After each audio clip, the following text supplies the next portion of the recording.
Good morning, everyone, and welcome to today's Board of Commissioners meeting this Valentine's Day, February 14th of 2023. It is 9:00 a.m. and our meeting will commence after we have our invocation brought by Reverend Joya Adams of Bethany United Methodist Church, and that will be followed by the pledge brought by Deputy Peace of the Sheriff's Office. For those of you willing and able, please stand for our invocation and pledge. Let us pray. God, our Creator, wise and loving one, we thank you for bringing us to this meeting today. We thank you for life, family, and community. We thank you for our well-being, which allows us to be in this place at this moment. We thank you for the awesome responsibility of leading your people in the offices and positions we hold. We ask your blessings on the people who have been called to lead the community in which we live and work and play. We pray especially this day for our county commissioners and all who work to support the work of governing.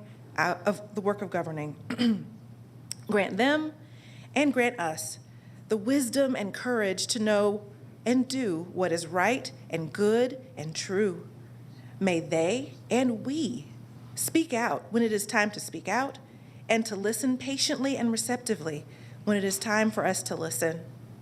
May they and we always be guided by the spirit of community, by the spirit of justice, and most importantly, by the spirit of love.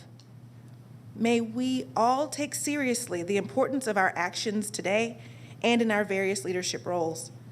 May we be inspired to make choices that bring more well-being, more equity, more justice, more peace, more joy, and more love to Cobb County. May we have a shared vision that helps our county feel like home to all of us. Help our county and its leaders function as one, pursuing the well-being of all, from the least to the greatest station. We also pray, O God, for all who suffer this day due to illness, poverty, violence, or natural disaster. We especially pray for the people of Turkey and Syria in the aftermath of the powerful earthquake. Give us hearts and hands to help. We pray all of this in the name of all that we hold sacred and holy, all that we hold good and right and true. Amen. Amen. Please follow me in the pledge. I pledge allegiance to the flag of the United States of America and to the republic for which it stands, one nation, under God, indivisible, with liberty and justice for all.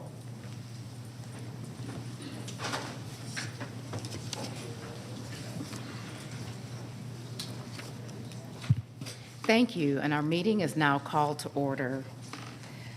Before we get started, I thought I'd just have a few words shared by our communications director. Not at this time. Not at this time? Okay, thank you. I just want to share for the members of the public that there will be some modifications to our meeting.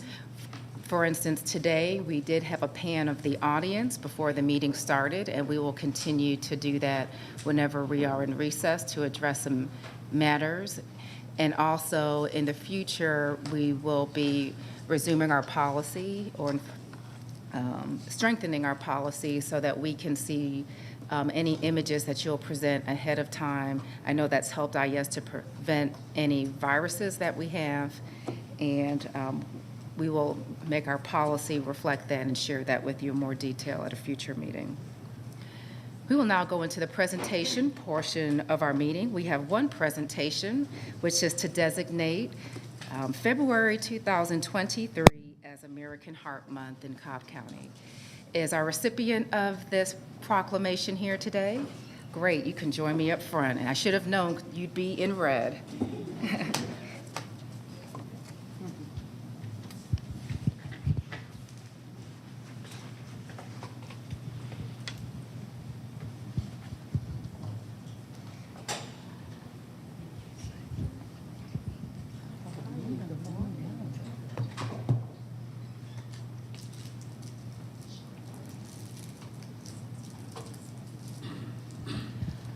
All right.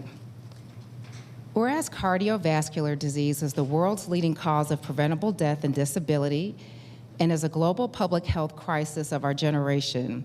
The American Heart Association is working to build a healthier infrastructure and is tackling inequities in cardiovascular health by addressing nutrition, exercise, hypertension, mental health, and use of tobacco and vaping.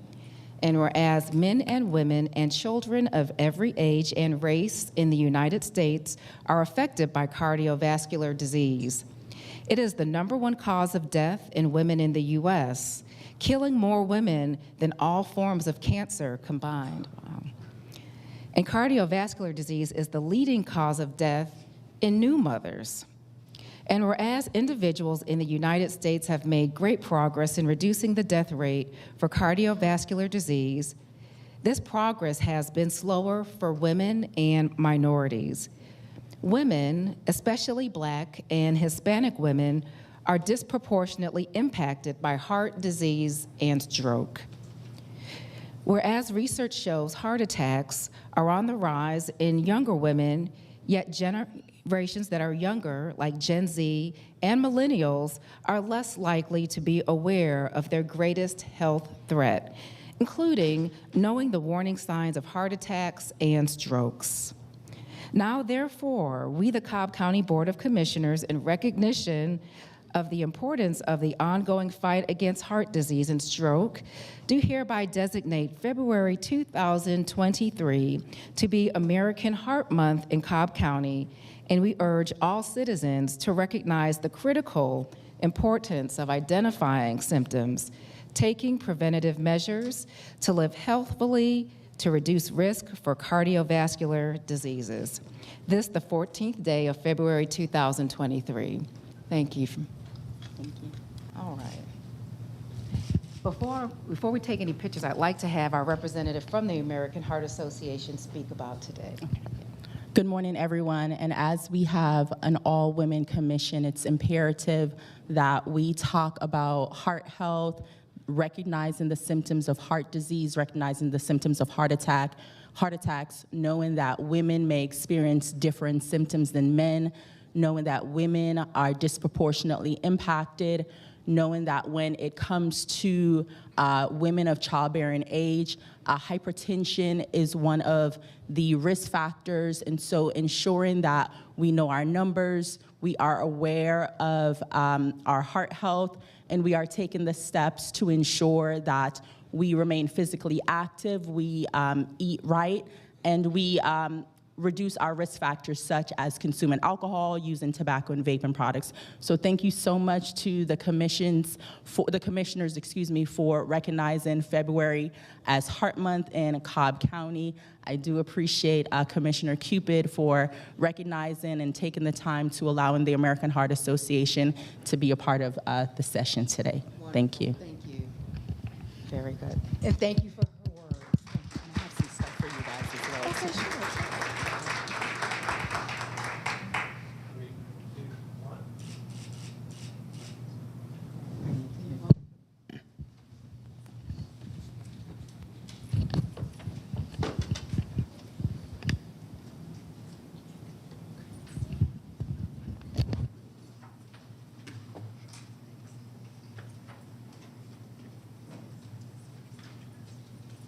All right, this takes us to the public hearing portion of our meeting. We have a public hearing to approve the Chattahoochee Corridor Plan Certificate, and that will be presented by our Community Development Director. Good morning, everyone, and happy Valentine's Day. Jessica Gwynn, Cobb County Community Development. This morning, we do have a public hearing for a Chattahoochee Corridor Plan Certificate of Compliance for property located at 60 Sherwood Lane, where they're proposing to build a single-family residence.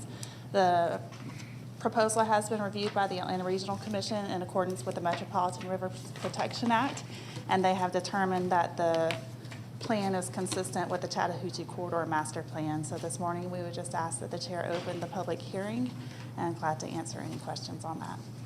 Thank you, Director. With our public hearings, we can take an unlimited number of speakers to address this matter of the certificate for the Chattahoochee Corridor Plan, and comments need to pertain to this matter only.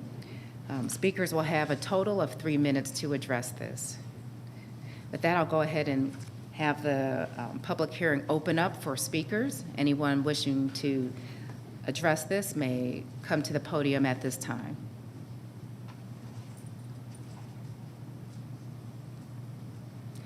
Okay, seeing no speakers, I will turn things over to you, Commissioner, to approve the certificate. Okay. I will make a motion to approve the certificate. All right. Second. Is there any further discussion? Yes. Yes, go ahead, Commissioner. Good morning. For the record, I would like to add this statement to each vote taken today. I do not support the home rule challenge of the majority of this board. It is unconstitutional and illegal. I voted against the amended map 3 times in 2022, January 25th, October 11th, and October 25th. I have a duty to represent my constituents and will not have my vote suppressed, as I was duly elected on November 8th, 2022 under the state map HB 1154, voted on by the General Assembly in February of 2022 and signed into law by Governor Kemp on March 2nd, 2022, and certified by the Board of Elections on November 15th, 2022. Thank you. Thank you, Commissioner. You stated you would like to have that added for each vote. Will you be reading that for each vote, or would you like the clerk to enter that under each vote? It is entered as it was in our minutes that we're going to approve Okay. in the front and the back, and it states that it is for every vote. Okay, thank you. Thank you. Are there any other comments? Yes, Commissioner. Again, I'd like to have a statement, and I will hand the clerk a copy. When the board first entered executive session in March of 2022 to discuss... Excuse me, I'm sorry. This needs to pertain to this vote, not to executive session. And I would just lean to our county attorney for further advisement. Well, of course, you can't share anything that occurred in executive session, but I think it's probably is it the same statement you were Is going to it read with last respect time. to home rule? So, Okay, thank right. you. All right, go ahead, Commissioner. Shall I start again? Please, or- go right ahead. All right, I will start again. When the board first entered executive session in March of 2022 to discuss the home rule challenge, I challenged the county attorney's office on the premise and requested outside counsel to be sought. While the county attorney's office claims the Association of County Commissioners of Georgia provided legal advice, I too am in receipt of the documents from the ACCG regarding home rule, to which it clearly defines the limits of this board's constitutional powers as to redistricting. I also contend that the Board of Commissioners did not follow the home rule challenge in its entirety. In addition, the Georgia Supreme Court has ruled that the Georgia Constitution limits legislative action by the Board of Commissioners to matters for which no provision has been made by general law. Furthermore, the home rule powers granted to the Board of Commissioners do not extend to any matters which the Georgia General Assembly by general law has preempted. Like the redistricting map here in Cobb County, Commissioners of Wayne County versus Smith, 240 Georgia 540 of 1978, Brophy versus McCraney, 264 Georgia 187 of 1994.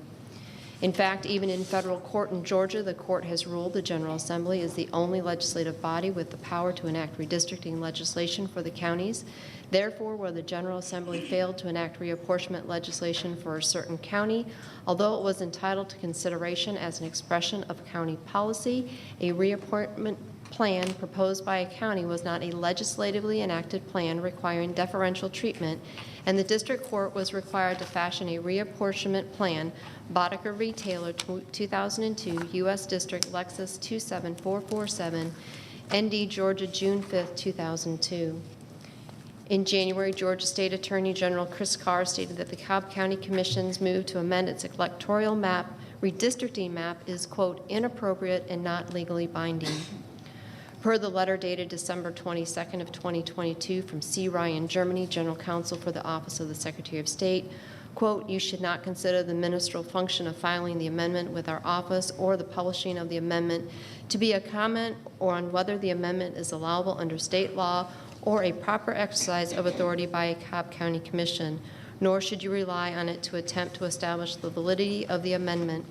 In fact, he continues, quote, "It appears that the amendment is very likely an unauthorized exercise of authority by the Cobb County Commissioner that does not comply with Georgia law or the state constitution." With the majority of this board's actions on October 25th, 2022, and the resulting filing and recording with the Office of the Secretary of State on October 26, 2022, the boundaries of the districts from which county commissioners were elected in Districts 1 and 3 were changed 14 days prior to the general election and 8 days after early voting had begun, using district boundaries for Districts 1 and 3 as approved by the governor. Furthermore, the Board of Elections certified the elections of commissioners in Districts 1 and 3 using the map as approved by the governor on March 2nd, 2022, on November 15th of 2022, and not the maps that the Board of Commissioners made effective on October 26th, 2022. In a letter dated October 3rd of 2022, Deputy Legislative Counsel D. Stuart Morelli, quote, "It is practically indisputable that a county home rule resolution or ordinance changing the boundaries of the districts from which county commissioners are elected would be an action affecting the procedure for the election of the county's governing authority. This is OCGA 3635 4.1. No such statutory authority exists for Georgia counties." Just a month ago, I was unjustifiably removed from this dais and prevented from representing my constituents and carrying out the duties I was elected to perform based on an opinion that is not supported by law or policies of this board. Quotes by DeShane Stokes, quote, "Leadership by deception isn't leadership, it's fraud. Truth is hard, propaganda is cheap." While I am here representing my constituents and fulfilling my duties as an elected official, I hereby request the clerk to attach the statement to each vote that is recorded herein. Thank you, Commissioner. Are there any comments that are pertaining to this agenda item from any other commissioner? Okay, we have a motion, we have a second. I will go ahead and call the question. The motion passes 5-0. Thank you, Director. Thank you. We will now move on to our DOT public hearing, which will be brought by the DOT Director. Good morning, Chairwoman, Commissioners, County Manager. DOT has one public hearing for your consideration this morning. Pursuant to state law, the Board of Commissioners is required to conduct a public hearing prior to expending county funds of $100,000 or more to employ an independent consultant or consulting firm or to conduct an independent study or survey. The department is prepared to begin preliminary design on 6 projects, 2 of which are grant funded, and that is the Cumberland Core Loop Sweep and the Traffic Management Center upgrades, and 4 are District 1 sidewalk projects, 2 on West Sandtown and 2 on Hamilton. With that, the department recommends the Board of Commissioners conduct a public hearing prior to expending $100,000 or more for engineering design services for Cumberland Core Loop Segment D, project number B2434, Transportation Management Center Upgrade, project number B2583, and 2022 SPOS Transportation Improvement Program sidewalk projects. All right, thank you. Again, as the other public hearing, an unlimited number of speakers may address this matter and this matter only for a maximum number of 3 minutes. For those of you willing to or desiring to address this item, you may do so at this time.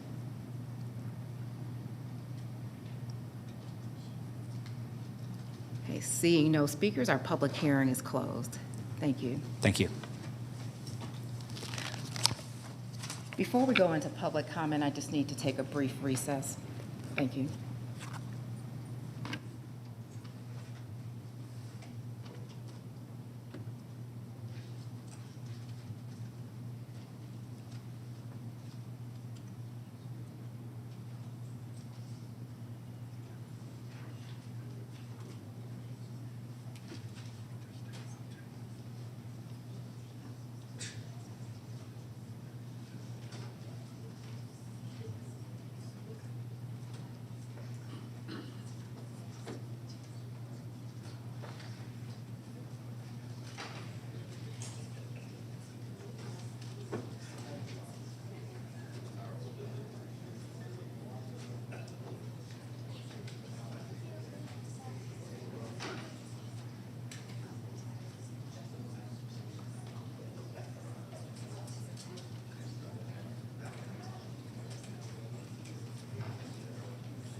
Thank you. Our meeting is now resumed.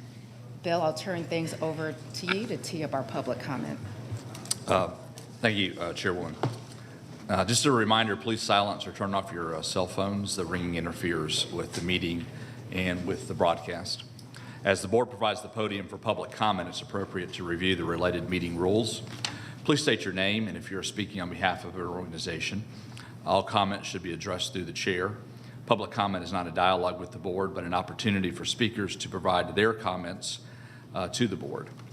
The comments should not be impertinent, derogatory, offensive, or slanderous. To that end, the board encourages, regardless of the topic, for the audience to be respectful and courteous to the speakers. Everyone attending this meeting should give others the right to both listen and be heard by treating each other with civility. Statements made during the public comments portion do not necessarily reflect the opinions of the board or the administration of Cobb County government. And just a reminder, when you come forward, there is a 5-minute timer on the podium. With that, Ms. Rosman, you're the first speaker. Good morning, Chairwoman, Commissioners. Just wanted to cover a couple of points today, which is what is on the agenda, which is the items number 32 and 36 of spending the American Rescue Plan Act ARPA money.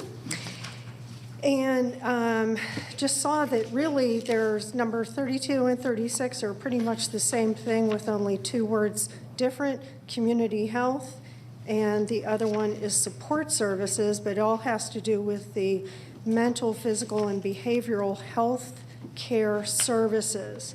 So I'm just wondering why there's $47+ million going to that, because I would really like to know where that money's going. I know that a couple years ago when the whole pandemic started, Dr. Memark would spend 20, 30, 45 minutes talking about the pandemic and how dangerous it was, but we haven't seen her lately. And I see that you made February the health month or for heart health, and I'd like her to address all the things that the CDC and VAERS and other organizations, health organizations are talking about with the myocarditis, with the pericarditis after getting the vaccine. And she, because actually it would be nice if she could address what the Senate hearings are about that too, which have to do with people having vaccine injuries. So since we're not hearing any of that, I'm just wondering, where's all this money going? Is it going to her? Is it going to Cobb Douglas Health? If that's the case, is Douglas Health also getting ARPA money too? I mean, this sounds like a lot of money, but where is it going? And we would really, as taxpayers, because we're funding all this, would really like to know, where's this money going? I know that there's kickbacks, and you still have it on the website, that if somebody gets the vaccine or the booster, they can get an extra $100, which of course is coming out of the taxpayer money. So, but not a word about any repercussions of it. And if you read anything of seeing 17-year-olds, 15-year-olds, professional athletes dropping dead, maybe the source of your news might not be getting all the information, and it might be getting censored. The other thing I wanted to say, I did attend your, just one morning, to see Accenture in action at the retreat, and I was stunned because it was kind of funny. I was like, wow, so you do this whole questionnaire of all Cobb County, but you don't say, hey, what are your needs in Kennesaw? What are your needs in East Cobb? What are your needs in Mableton? No, you can't take any profiling. You can't say, where are you from? What are your needs there? Because you know what? Maybe if I was in Mableton, I'd say, you know what? I like to have the bus to be able to get to work. I like all these things. This is what I need. And then, but that might not be what somebody that has some acreage up in North Georgia, or North Cobb and Ackworth or Kennesaw might have different needs, but then they want one blanket answer for everything. So if somebody wants MARTA, somebody wants DEI, somebody wants Unified Development Code, it's for all of Cobb County. So that just, like, from a business standpoint, that made absolutely no sense to me. You know, it's like asking the whole family, what does everybody want for dinner? And all the kids are like, ice cream. Well, okay, majority rules. I guess we're going to have ice cream for dinner.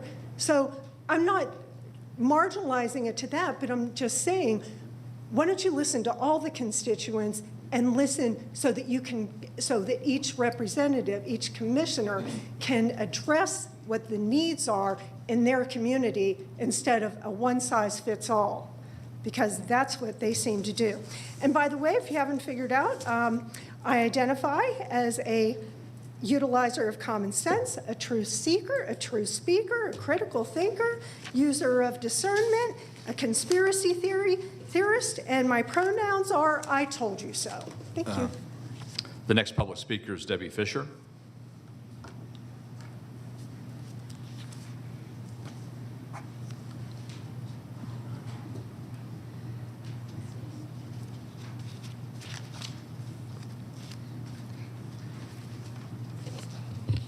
Good morning, Commissioners. My name is Debbie Fisher. I'm from East Cobb, and I am not speaking on behalf of any organization. And with that statement, I believe all of you received an email from me prior to today that clearly states that there are people who have gotten up here and represented themselves as individuals who happen to serve in conflicting organizations to the topic they spoke on. So I would ask that when you're reading your policy, you emphasize that you're either speaking on behalf of yourself or an organization. With that, in listening to Commissioners Gambrell and Commissioner Burrell, I congratulate them for continuing to take a stand. And I don't know how many of you read Jason Shepard's editorial, but I found it to be very, very concerning. You had lawyers, not one, multiple, look over this whole home rule situation. Yet apparently, either A, you chose to ignore how the statute was written, or you purposely created a drama, tragedy, that Commissioner Jerica Richardson would have to move or be stepping down from her position. Let me read it to you, what is written in the legislation. House Bill 1154. Those members of the Board of Commissioners of Cobb County who are serving as such on January 1st, 2022, and any person selected to fill a vacancy in any such office shall continue to serve as such members until the regular expiration of their representative term of office and upon the election and qualification of the respective successors. This whole thing is a sham from the beginning. It's illegal. It goes against the Constitution. I've heard multiple people from the opposing side that have clearly stated there's 200,000 people not being represented. Wrong. Who's not being represented right now are those of us that were redistricted into 1 and 3 that is in limbo. And I clearly state, Joanne Burrell is my commissioner, and I ask that you all retract this unconstitutional resolution. Thank you. The next public speaker is Bob Maynard.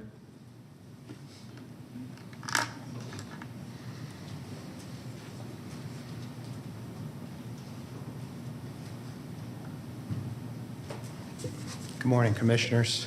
My name is Robert Maynard. I'm Cobb County. I'm speaking on behalf of myself and no particular group. I just want to say that after reviewing the 632 pages of the agenda, I just want to highlight 4 of the ARPA items to point out some of the issues that I think are in this package. I want to say up front, I'm not debating the merit. Okay, there was a brief interruption. Go ahead, sir. Okay. I want to say up front, I'm not debating the merits of or denying any of these projects are well-intended or proposed by well-intended people. As an example, I'd like to do 4. Item 1.249 for $7 million, a plan to construct a 400 to 450 unit housing project and health facility in South Cobb, ends with the stunning conclusion that, quote, this project will not impose ongoing costs on Cobb County beyond the requested ARPA funding mission money. I don't know how this is possible. If maybe it is like Mission Impossible, where it's just going to go up like a poof of smoke at the end. Item 1.68, connecting Cobb veterans, allocates $158,000 to basically do what the VA should be doing because of their incompetence. They are not accomplishing it. And let me just say that I am a veteran. I was in for 34 years with a combat tour, so I'm not anti-veteran by any stretch. And again, I'm not commenting on the merits of any of these particular line items.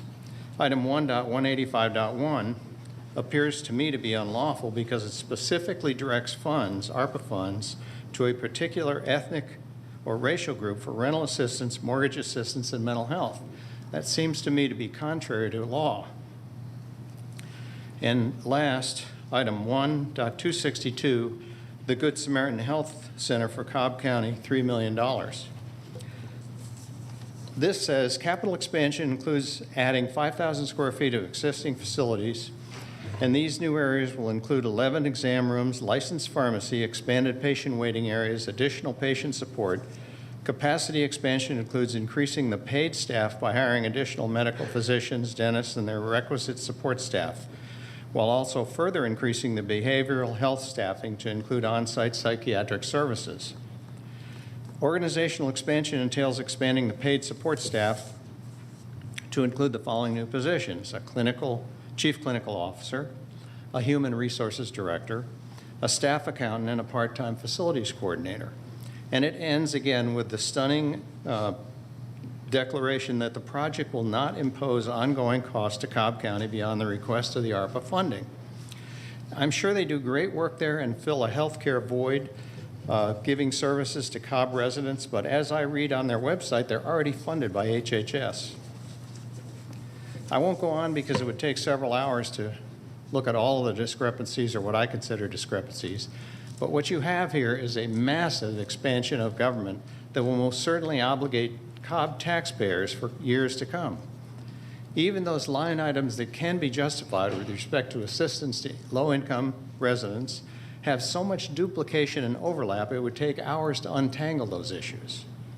The board has an obligation to level with taxpayers concerning the legacy costs of these programs.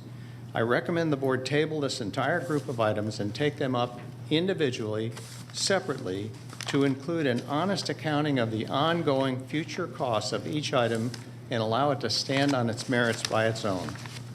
Trying to jam this omnibus funding package through may be the way they do business in Washington, but that's not the way we'd like to do business in Cobb. Let's not forget, this is taxpayer money, even if it doesn't come all from Cobb. So just because it's there doesn't mean it's okay to waste it. Thank you very much. Thank you. The next public speaker is George Hitchcock.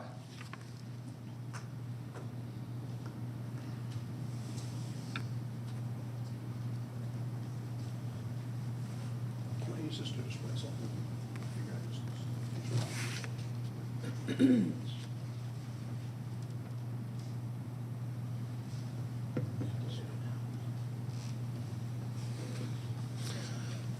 Happy Valentine's Day, everyone. I appreciate the opportunity, Chairwoman, to speak on this. I'm going to try to be brief. We've talked about this back in September 7th, 2021. Cobb County experienced a significant rain event, and that rain event had a direct impact among a number of your constituents, I being one of them. I had a pretty severe impact. Since then, I've been kind of tracking both the progress working with Hill Wright, as he's kind of spearheaded the group of constituents. In my particular location, I wanted to find out what was happening and what the changes, both whether they're climate or whether they're development driven or whatever they are, that are increasing the frequency and size of flooding that impacts my property. My property is located in East Cobb, just west of Fuller's Park, and Robinson Creek discharges through my property into Sewell Mill. So in the last year, I've tracked a number of events because I take pictures of them, and I just wanted to kind of give you a heads up. It's been 18 months, and the rain still falls. So you can look at the various types of events where I am seeing that for the previous 10 to 12 years that I've lived on this property, I didn't have. But now, and even the event where the stream actually almost dried up. But you can just see from these examples and what I've learned, I set up my own little personal weather station to kind of track rainfall, and I found out that once I get over about 2.5 inches of rain in an hour or so, I will see an event like this where it overtops my creek and runs through my yard. But to give you an idea, I wasn't having this every other month in the previous 10 years. And you can kind of get a feel for what's happening. Now, it's not all bad. I can end that with, I do have a duck pond now. So I want to reiterate to the chair, to the commission, that this is an ongoing, continuous issue that needs to have both resolution on a programmatic level and ideally relief to some of your constituents who have borne the burden of a historical process that has failed in stormwater management. I appreciate it. Thank you. Thank you. Chairwoman, that George concludes, Hitchcock. Chairwoman, that concludes the first portion of the speakers. Thank you, Billy.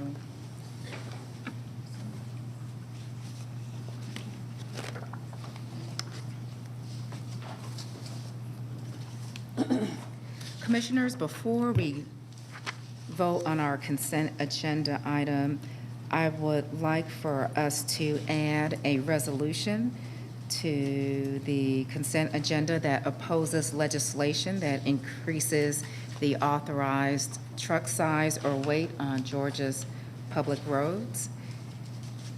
We had some discussion about this yesterday during our agenda, and we will, if you have discussion, we'll wait until, okay? Give me one moment. Thank you.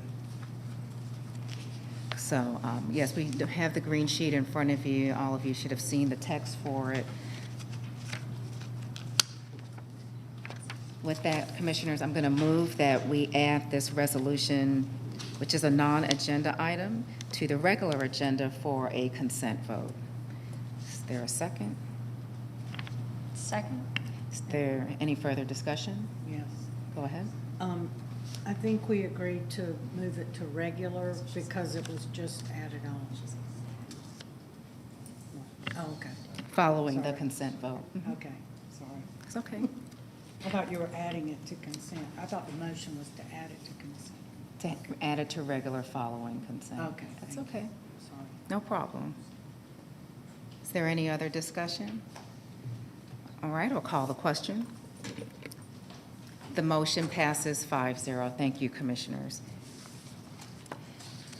Moving on to our consent agenda. For those who are here in the audience or may be viewing this from home, we've had our consent agenda items scrolling on the screen prior to the meeting, and they will scroll on the screen at the end of our meeting. We vote on these items in bank which means we vote on them all at one time. With that, Commissioners, I move that we approve the consent agenda as it has been revised and authorize execution of any necessary documents by the appropriate county personnel. Second. Is there any discussion? Call the question. Thank you, Commissioners, and thank you to staff that responded to Commissioner questions via email prior to today. All right, we will now move, why don't we go ahead and move to the resolution? If we can have Director Giese join us up front here. Thank you.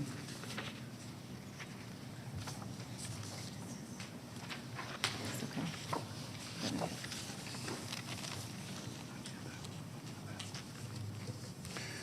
Good morning and happy Valentine's Day, Chairwoman and Commissioners. Thank you. Madam County Manager.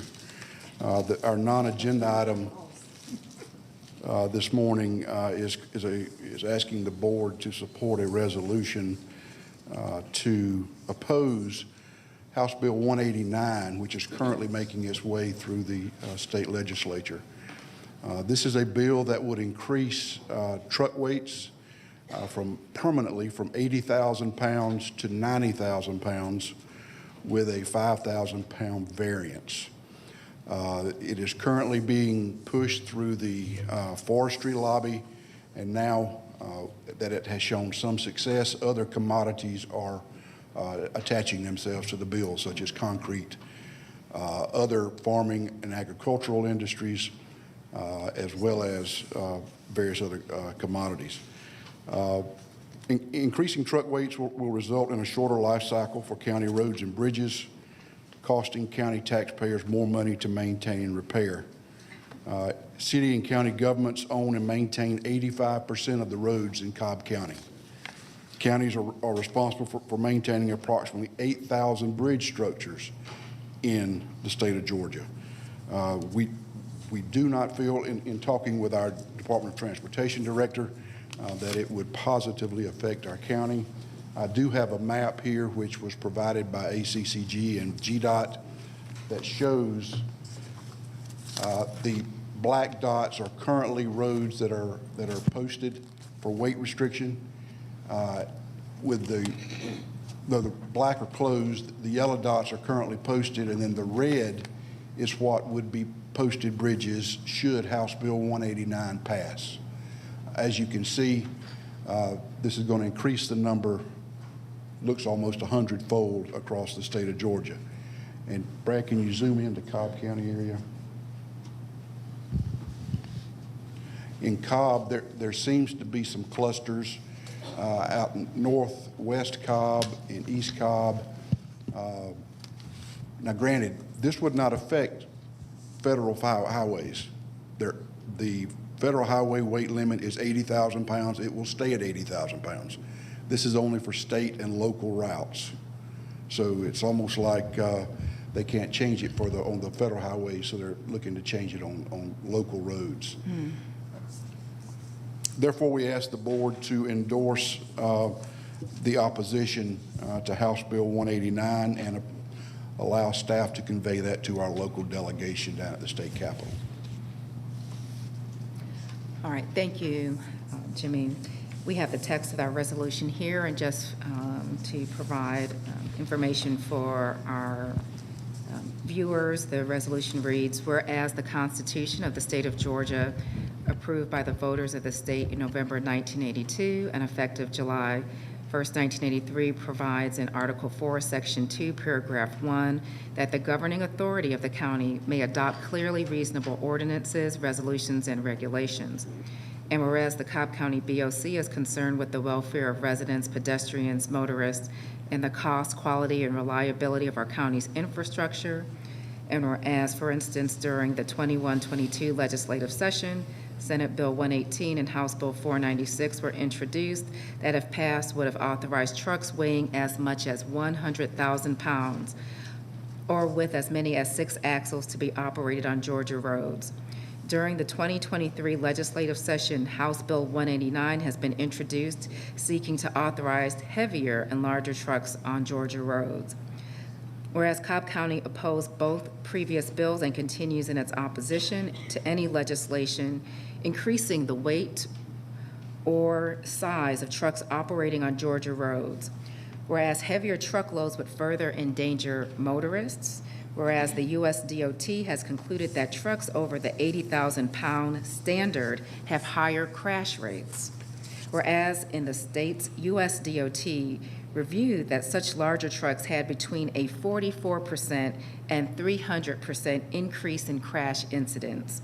And whereas along heavier or longer trucks on the national highway system would threaten the safety of the traveling public because heavier and longer trucks would be more difficult to control, increase wear and tear on truck safety systems such as brakes, steering, and tires, and increase crash severity.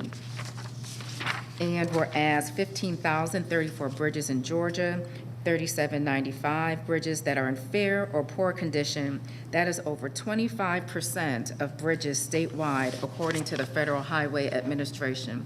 And whereas many local and municipal governments like Cobb are experiencing difficulty maintaining our public works budget due to inflation.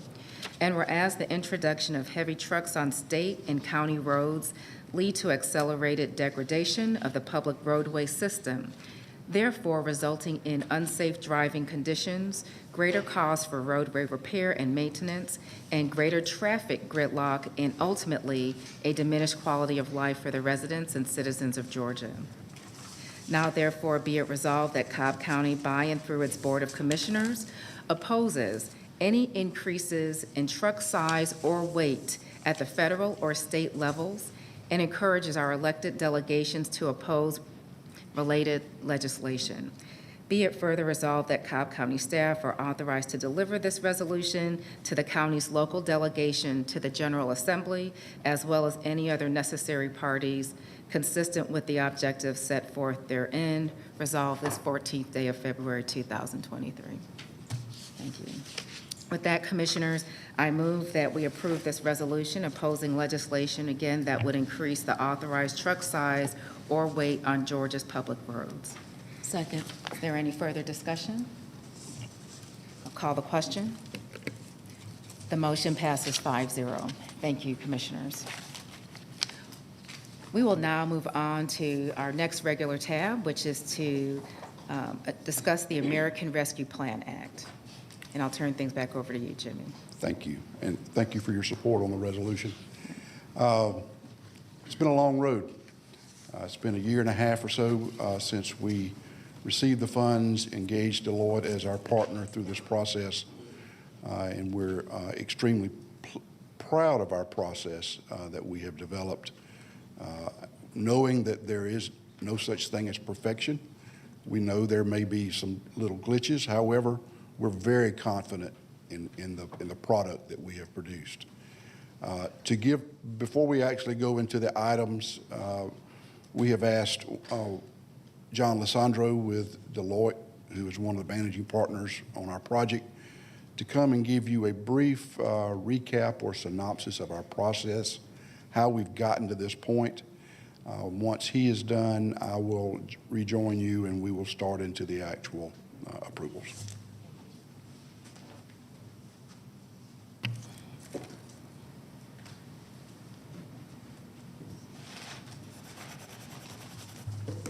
Good morning, everybody. Happy Valentine's Good Day morning. as well.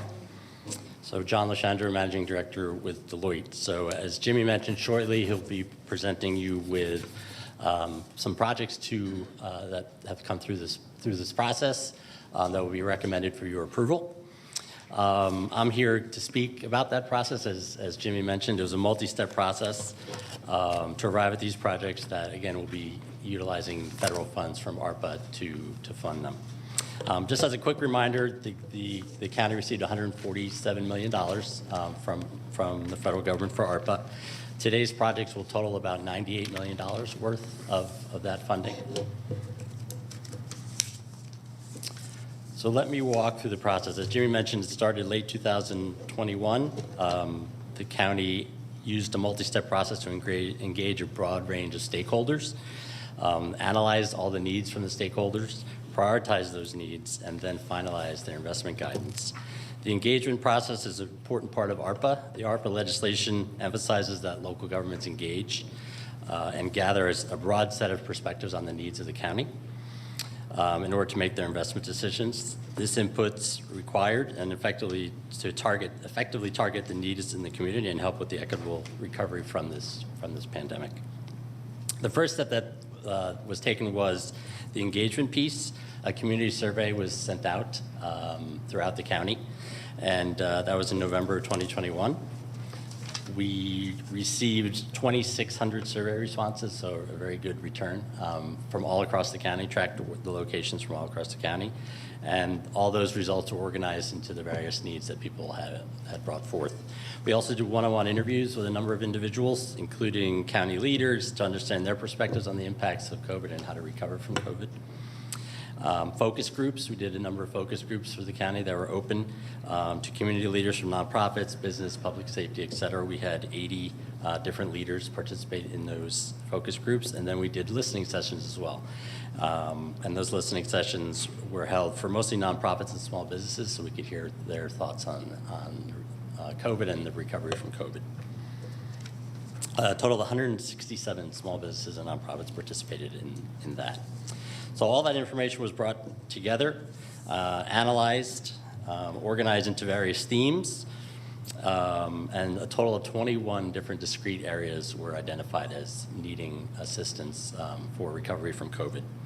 And each of those 21 were aligned with 5 what we call priority areas. And those priority areas were, again, to remind you all, community health, support services, economic development, county infrastructure, and public safety.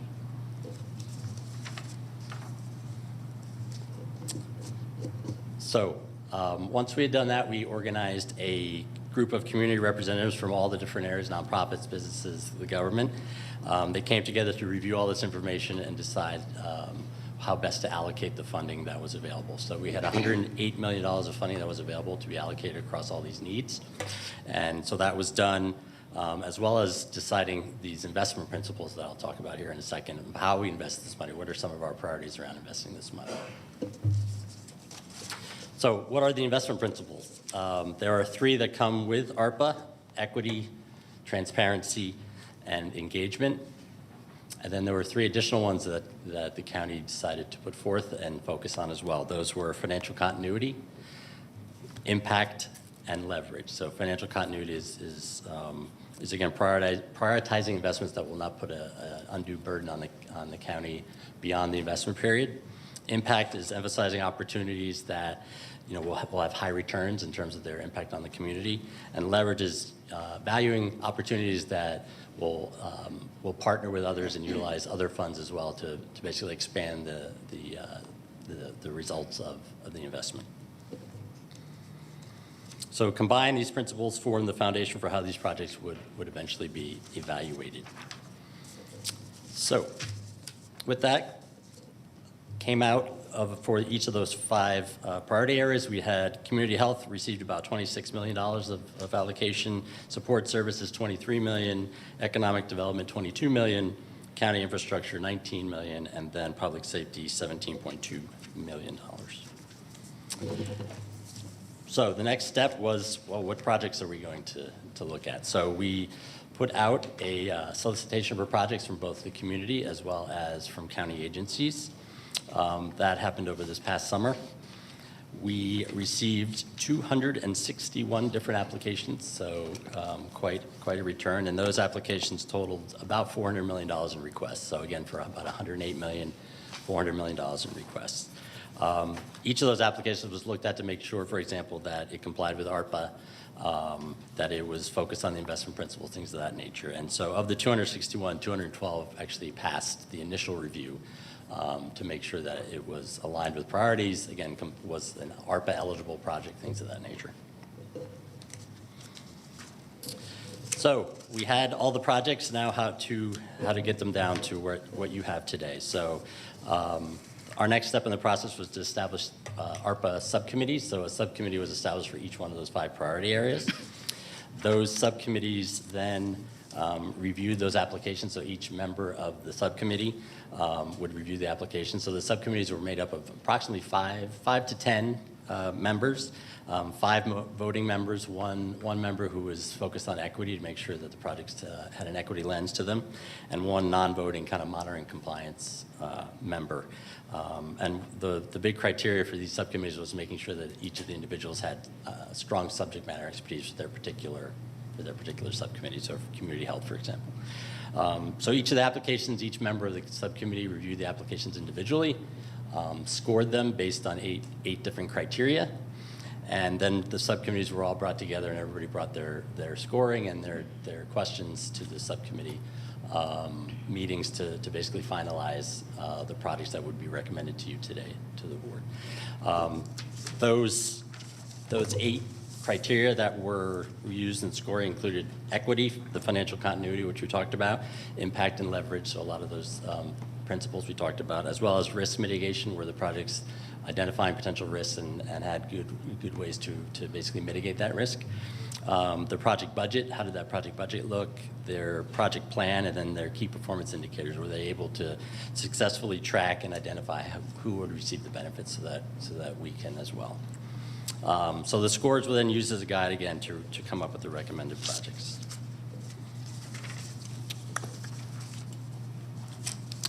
All right, so of that, we have 80 projects that have come to you today. So again, started at 261, went down to 212, and today we have 80 that have come for approval. Those 80 total about $98 million. The remainder of the $10 million has already been allocated in previous projects that you have all voted on.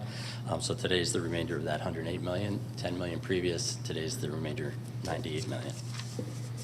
So lastly, I'll just cover some of the benefits that we expect or anticipate from these projects. For example, 2,700 individuals will receive rent and mortgage support through some of the programs that are being provided to you today. 2,200 plus individuals will receive workforce development assistance and education services. 650 plus folks who are experiencing substance abuse challenges will receive supplies, housing, and other support to support them. 20 million will be used for public safety, so to help with retention, recruiting, and to address some of the 260 or so emergency response vacancies that are in the county. And then so just within some of the areas I'll cover quickly, community health, we have 40,000 plus additional patients will be served by local healthcare facilities by 2025 through these programs. 35,000 individuals experiencing public health disparities will have the opportunity to be served. 4,300 free eyeglasses will be provided to Cobb County youth. 80% of the county's child care learning centers will receive some employee retention support, things of that nature. So with that, I will ask Jimmy to come up and present the project. So thank you, appreciate your attention, and thank you again. Thank you.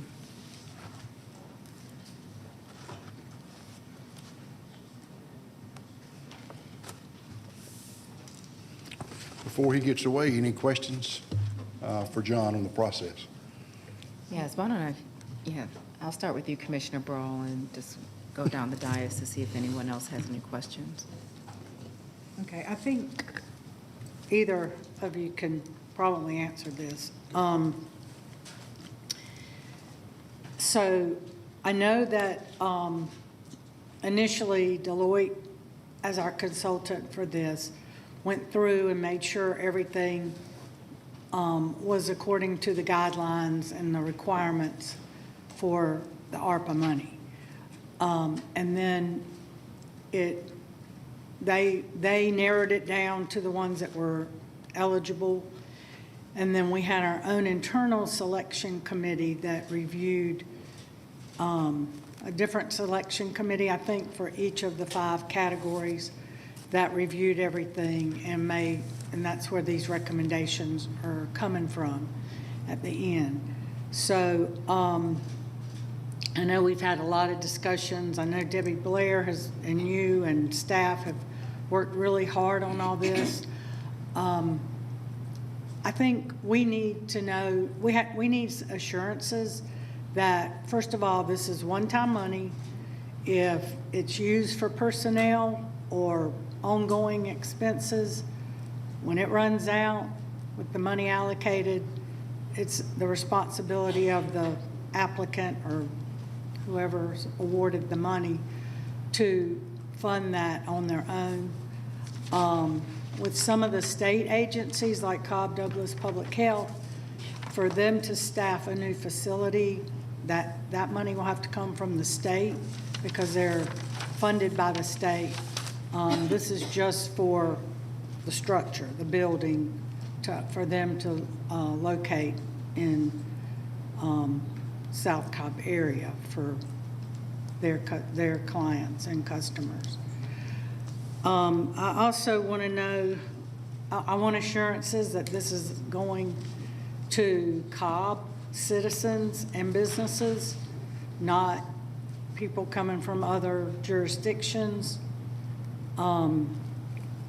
because they're getting the same funding from ARPA as well in other areas. The reimbursement, this money isn't just, they're not just given a blank check for the application requested, the money requested for the application. They have to show receipts for the reimbursement.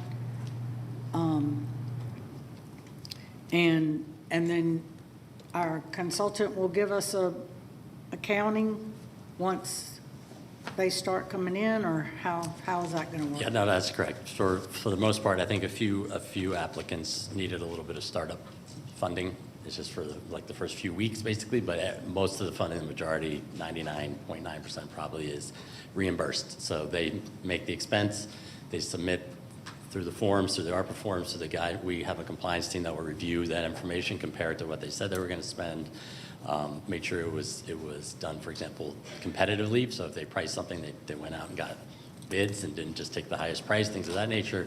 So pull all that information together to support that this money was spent appropriately. There's support for it, the receipts, the vouchers, et cetera, and then the county will provide the funding to reimburse them for that. Okay. The other thing I'll mention to some of your other points, our compliance team is going to be reviewing everything, and again, monitoring and reviewing to make sure that the money is being spent appropriately, it's matching the plan, and again, we focused on a couple of things. One was no money from Cobb beyond this money, as you mentioned. That was one of the important criteria. Other jurisdictions might have gone a different route and said, we will support projects going forward. That was a priority of Cobb, was to focus on projects that will just use the funding and will not require any further funding from Cobb once the period of performance of that project is over. And how often will we get a report?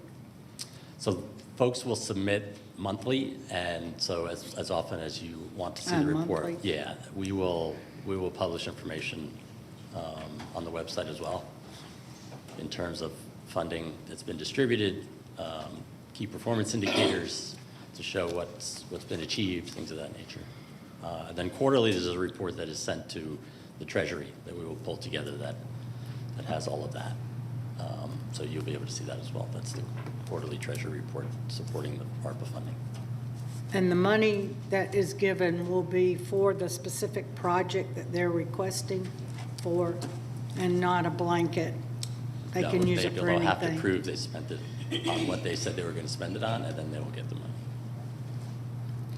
Okay, and on the housing funding,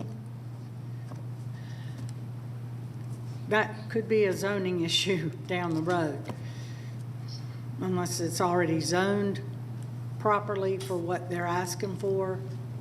Are they aware that they may have to go through the zoning process once they identify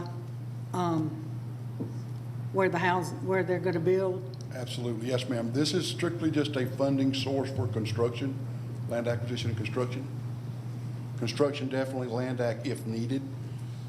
They are held accountable to any design standards, zoning, anything that a normal person or company building a home, the same standards apply. Nothing is guaranteed through this program other than the funding. Okay, are all these issues outlined in their agreement Yes, ma'am. application. And Commissioner, you also had mentioned about outside individuals outside of Cobb, and that, again, that was a focus of our review and the subcommittee's review, was to make sure that this was just going to address Cobb residents. There were a few that looked to potentially address other residents outside of Cobb, so those projects didn't make it, to the end. So these will just be for Cobb residents, and again, that would be part of our tracking of the projects to make sure that that's happening as they go for their reimbursements and things like that. Yeah, because that's very important, because, like I said, the other jurisdictions are getting the same funding for their residents, citizens, and businesses.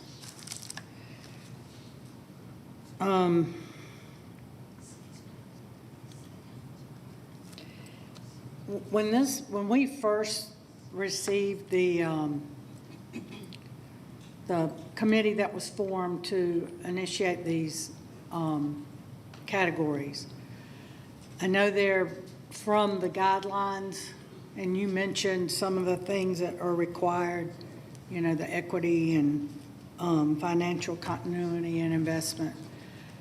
So I think, there are some things on here some applications on here that I would question as far as targeted to one select group, but everyone, the nonprofits, the organizations, everyone had an opportunity to apply. So, but it also had to match the guidelines from the federal government. Right, it had to match what they were asking for needed to be something that could be reimbursed through ARPA, correct. And I think the application period was open for 3 months, I believe, so there was a 3-month window So I understand the process as far as the requirements and the eligibility initially through the consultant, and then the selection process with the internal committees for each category. And I just want to be assured that the process is followed and the reporting is accurate, and that they are, if they're reimbursed, and that everything is transparent, and that it comes back to us to make sure that it's followed. Yes, ma'am. And even from this point forward, if the board does approve these today, there will be additional asks or requests that we come back to the board with. There's small pockets of funding left that we will come back to the board with.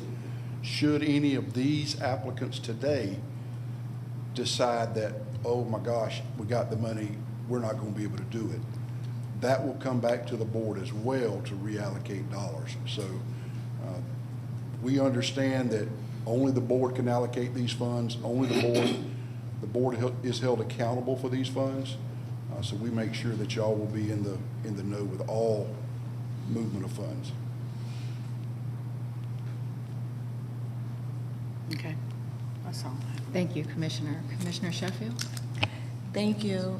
You guys pretty much touched on a couple of follow-up questions that I had, and Jimmy, I met with you on yesterday, so thank you for clarifying some concerns on one of the applications that I had. But if you would, John, just walk us through a little bit on the timeline of utilizing those funds. I don't think I heard you discuss that at all. And Jimmy, one of the other questions I had is what happens with the unused funds, but you've already addressed that. And when you talk about the timeline of funds, if you can also talk a little bit, even though you probably already touched on this, the process in receiving the funds. So it's not like we're cutting a multi-million-dollar check or a check to the nonprofits. They have to actually submit for reimbursement along with the report and a receipt or invoice. Right. So Yes, they will have to submit, so according to their budget, they provided a budget that provided their detailed expenditures and when they would spend them, and as they expend them, they would submit that information to us for our review to make sure, again, that they have the proper documentation and support for that expenditure and that it matches their budget, it matches the project plan. So if they said they were going to do X and they needed to buy Y, again, they're doing X, buying Y, and all the information is there. And then that money will be reimbursed. So it'll be reimbursed as fast as they spend their money and as fast as they can get that information all collected and put through forth to us for our review with the county. No, I'm sorry, your first question was? The timeline. Yeah. Yeah, so the money needs to be basically spent by the end of 2026. So by the end of 2024, it needs to have been designated or obligated, is what they say, for projects. So in other words, by the end of next year, you would have had to have approved all the money to be spent. And then, again, 2 more years to actually have it be spent. And does that timeline include any unused funds that will be returned to the county? Yeah, that would have to be spent by 2026 as well. Okay, thank you. Thank you, Commissioner. Commissioner Richardson. Thank you, and certainly appreciate the community and the partnership with the community and working through all of these things. The question that I have, because a lot of the questions were asked earlier, so thanks for entertaining that, is around the transparency piece. So the output, the impact, the KPIs that are being tracked. I know that there was a discussion around having some type of portal that was accessible for the public, and the beautiful representation of the impact that we're expecting. I think that that's something I would like to see available for the community as those monthly reports become available, that data is refreshed, both from a timeline, impact, usage, and just KPI standpoint.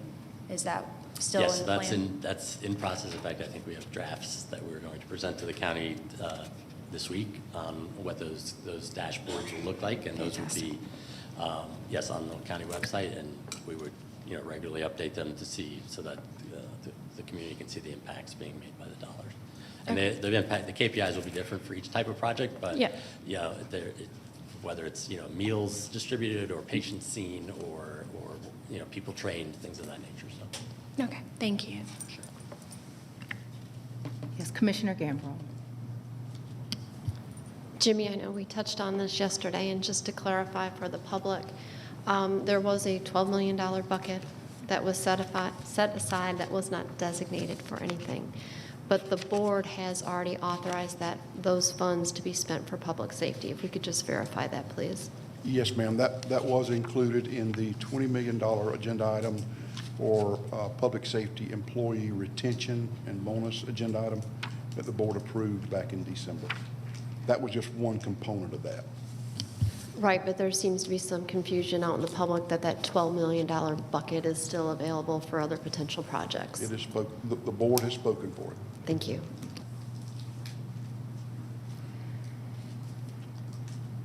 I would like to take this moment to really bring to light just how pivotal of a moment this is for us in our county. Just 3 years ago, imagine 4 years ago, we began the stages into what was an unprecedented time for us, which was a COVID pandemic. And there were a lot of unknowns. And fast forward to today, we have gotten through so much and are better for it. And we were positioned to be a lot better for it because of our community stepping up, our partners stepping up, and our governmental organization stepping up. And one of the ways that we were supported was through our federal government stepping up with $132 million of CARES Act funding that helped to stop a potential bleed in our economy and in the other conditions of our county. We were able to retain staff, support public safety. We were able to support our business community and our nonprofit community to the tune of $50 million. And I recently had a business tell me how helpful that funding was to them. If you recall the rate of how we spent those dollars, we spent it within less than a year to address needs. And there were some imposed limits on us that had us move money very quickly. But I felt when we moved those dollars, we did it with your support. And you saw the positive impact of that. Fast forward, our current administration supported $147 million coming to Cobb County, again, to respond to the pandemic and to set us up on a road to recovery. These funds will be transformational, as the CARES Act dollars was to our community, but beyond, because we're not just addressing what's immediately before us with the impact of COVID. We can look out in the future and say, how do we set this county up for success? And I'm very proud of this board for being uniquely thoughtful in engaging a consultant to see how we can be strategic in setting up our county for success for the many years and generations to come. I'm not aware of any other jurisdiction that I've spoken to, even though there could be others nationally, that have utilized their federal dollars in a way where they have engaged the citizens as comprehensively as we have, and have engaged a consultant in making sure that how we move these funds is going to reflect the interests and needs directed to us by our citizens and supported by our staff. We have opportunity to see transformation, and I'm excited about today.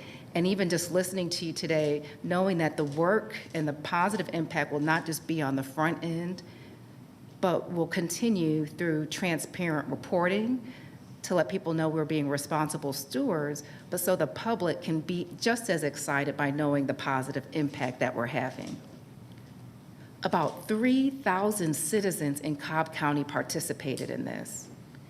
This was not the case a few years ago. We had comprehensive participation, community meetings, focus groups. I think this is something that those citizens can be proud of. We had a number of businesses come to the table to sit down with nonprofits to say, we can leverage our funding with yours through this opportunity, because we took the time to have these conversations. Not only are we going to have transformational impact through our projects, we are seeing transformational partnership. And I hope that this continues, because none of us does the good work of moving this county forward by ourselves. And today we're going to have the opportunity to fund 80 partners. If there is a hole in my heart, as I shared yesterday during our agenda session, is that we did not fund all the organizations that are doing great work in this county. And I know some organizations personally that will not receive funding. In fact, we have some agencies that won't receive funding. But again, looking at the priorities and the process that was used and analyzing all the metrics to set us up for a fair process, I'm excited about what we're getting ready to do. And I'm hoping that this community will be excited with us when we start talking about impact today. I just want to take a moment to recognize some people who were involved in this process, who put forward hours of assessing every application to determine how they can maximize impact for Cobb County. First, I want to start with you, Deputy County Manager Jimmy Giese. Thank you for the many hours and time that you put into coordinating this effort with our consultant and with the community and with our staff. Same goes for our Deputy County Attorney, Debbie Blair. Thank you for your painstaking process and making sure that we were doing due diligence in how we were moving these funds forward. And I can't forget you, Bill Volkman, our Finance Director, for also making sure that we were being good stewards. And I appreciate the candid conversations you had about how to determine how we maximize impact when you have so many good projects before you. Other staff members that participated, I also want to thank, include Buddy Tazar of our finance, Roxanne Rush also in finance, and Andrea Wheelis, Lisa Crossman of Cobb Douglas Public Health, Jessica Gwynn in Community Development, Sonia Grant of Cobb Works, Melanie Dowles of our Cobb CSB, Irene Barton of the Cobb Collaborative, Dana Johnson with our chamber, Marty Hughes of the City of Kennesaw, Latona Thomas, Internal Audit, Ben Cohen, a Deputy Police Chief, and Bill Tanks, Potter Springs, at their DEI Director. Can't forget our Purchasing Director, Roger Ball, our Chief Deputy Sheriff, Rhonda Anderson, and our former Public Safety Director, Randy Kreider. They worked with the hundreds of people that participated to leverage, again, the feedback of thousands of our citizens here today. And I want to thank you for the time that you took for many months, is that right, County Manager? In addition to their day-to-day job responsibilities. So thank you. I look forward to us continuing to work together so that we can see the great benefit of this program for years to come. Thank you. Chairwoman, there was one person that was not on that list that was probably in charge of the whole thing. Shannon Woody from my office.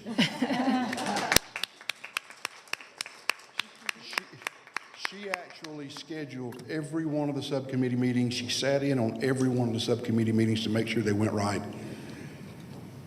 She probably knows more about the applications than all of us put together. Yes. So I would be remiss if Shannon didn't get those kudos. That was very thoughtful of you. Thank you, Shannon. Thank you for all of your work in getting us in line. I also want to thank our consultant. With all the projects that we've had, I've never had a consultant be as engaged with this board as you have been, educating us, informing us, checking in with us every step of the way. Kudos to you. You set the bar very high of the expectation I have when we do have significant projects and we have people working with us, so we feel comfortable about how things are moving forward. So thank you. All right. Thank you. Would you like for us to go on with our first item? Please. Chairwoman? Okay. Our first item is for the board to approve an appropriation of funds received pursuant to the American Rescue Plan Act of 2021 in an amount not to exceed $19,346,000 for county infrastructure projects. This subcommittee received 27 applications, and we're recommending 9 to you today for approval. All right. Commissioners, I move that we approve the agenda item as it has been presented. Second.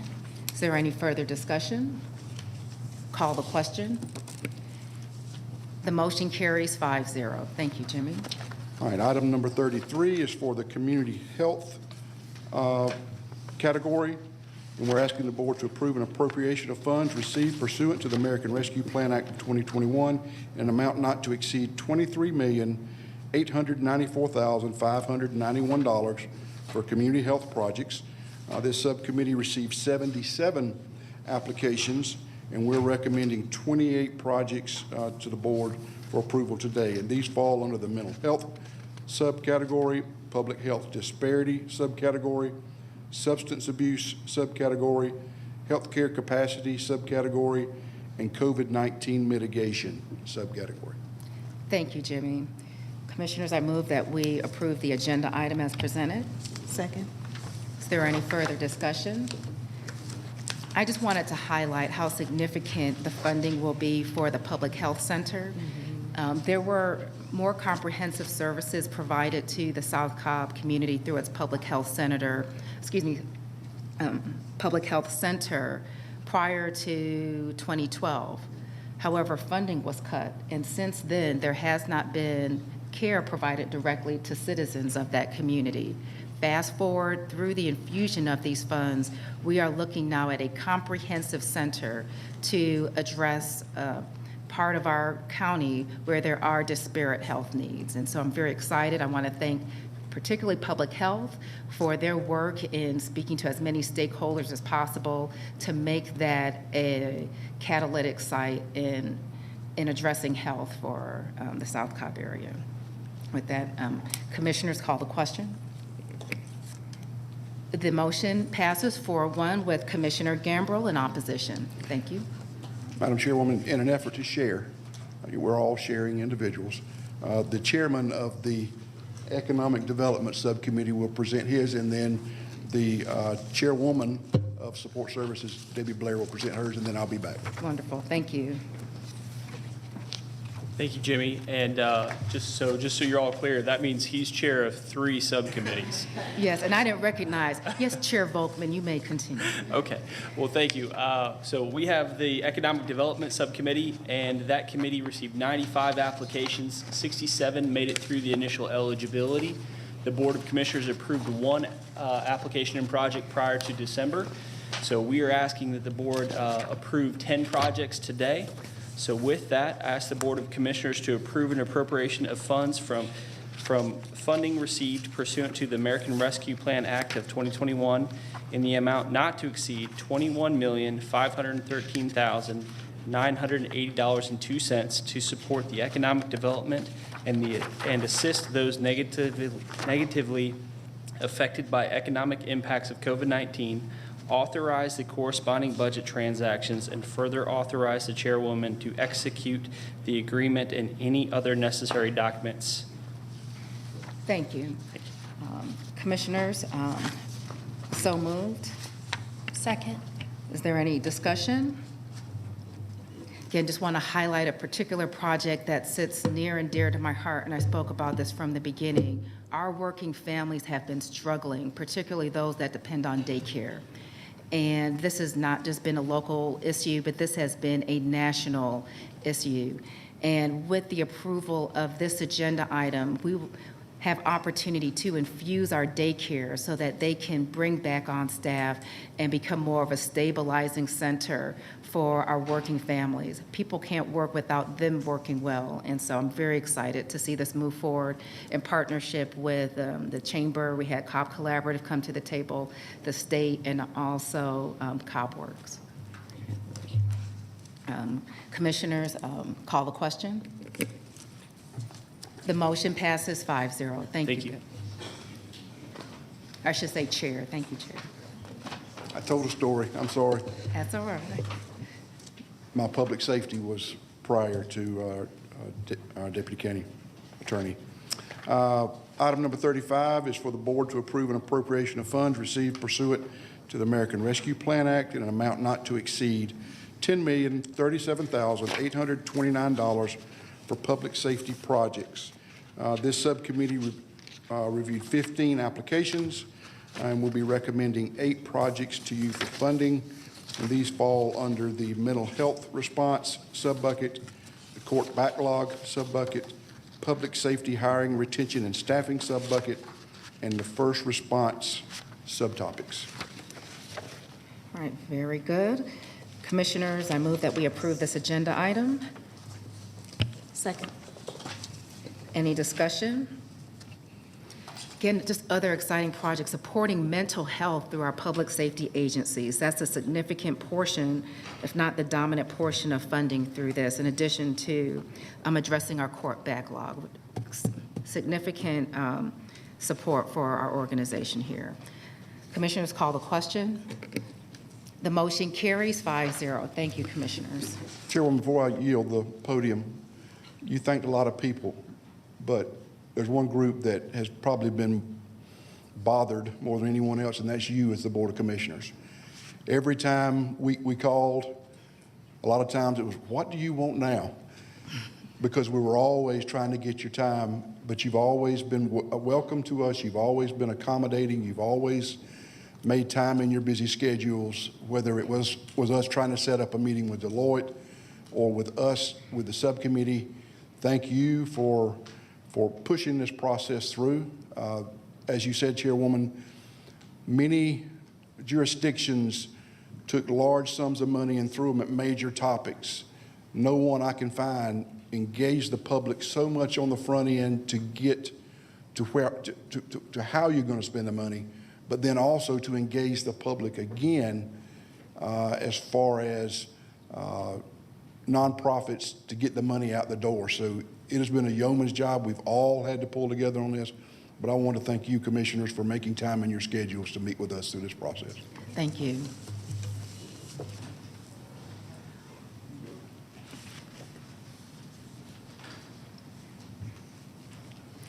Good morning, Debbie Blair with the County Attorney's Office. The Support Services Subcommittee addressed issues of affordable housing, rental and mortgage assistance, homelessness, and food securities. This subcommittee received 68 applications and are recommending funding for 35 of those applications. Therefore, it is requested that the Board of Commissioners authorize an appropriation of funding to be distributed that was distributed to Cobb County in an amount not to exceed $23,299,000 to benefit support services. Thank you, Chair Blair. So moved as presented. Second. Is there any discussion? Again, another transformational bucket of funding. Call the question. The motion passes 4-1 with Commissioner Gamble in opposition. Thank you. Thank you.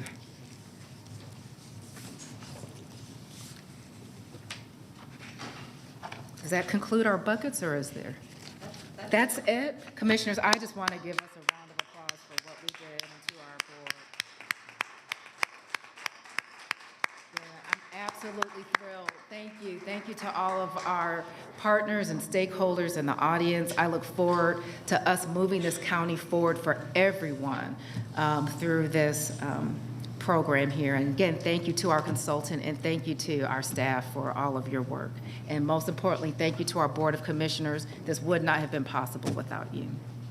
All right, we're going to move on to our Sheriff's Office.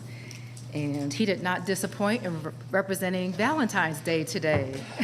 You know, I do it for my fans. Madam Commissioners, good morning. Thank you for having us up here in reference to this next agenda item.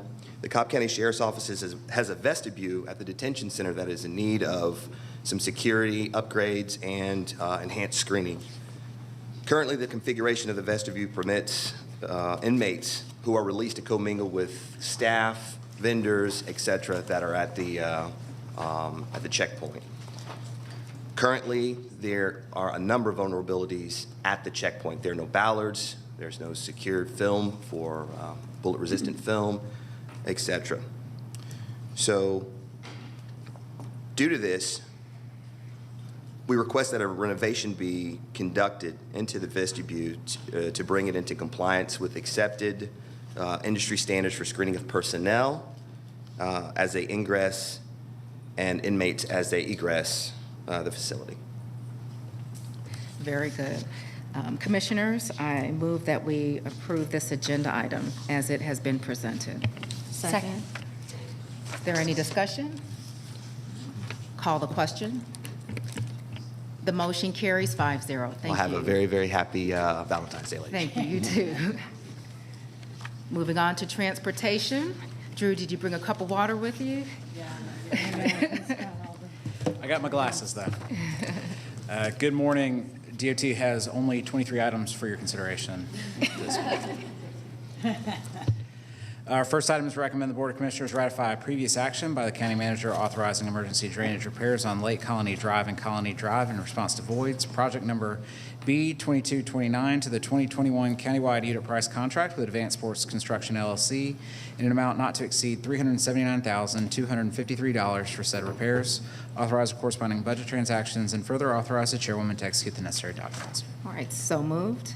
Excuse me, Commissioner Richardson, go ahead. So moved. Second. Any discussion? Call the question. The motion carries 5-0. Thank you. Our next item is to recommend the Board of Commissioners approve change order number 1 final to the contract with Advanced Sports Construction LLC, a savings to the project in the amount of $96,486 for drainage system repairs on Rail Splitter Drive. Project number B2202, authorize the corresponding budget transactions and further authorize the chairwoman to execute the necessary documents. Commissioner Burrow. Motion to approve. Second. Any discussion? Call the question. The motion carries 5-0.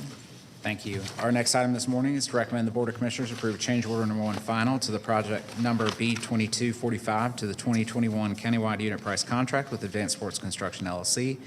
A savings to the project in the amount of $69,922.82 for emergency drainage repairs on Hyatt Drive. Authorize the corresponding budget transactions and further authorize the chairwoman to execute the necessary documents. Commissioner Gambrill. So moved. Second. Any discussion? Call the question. The motion carries 5-0.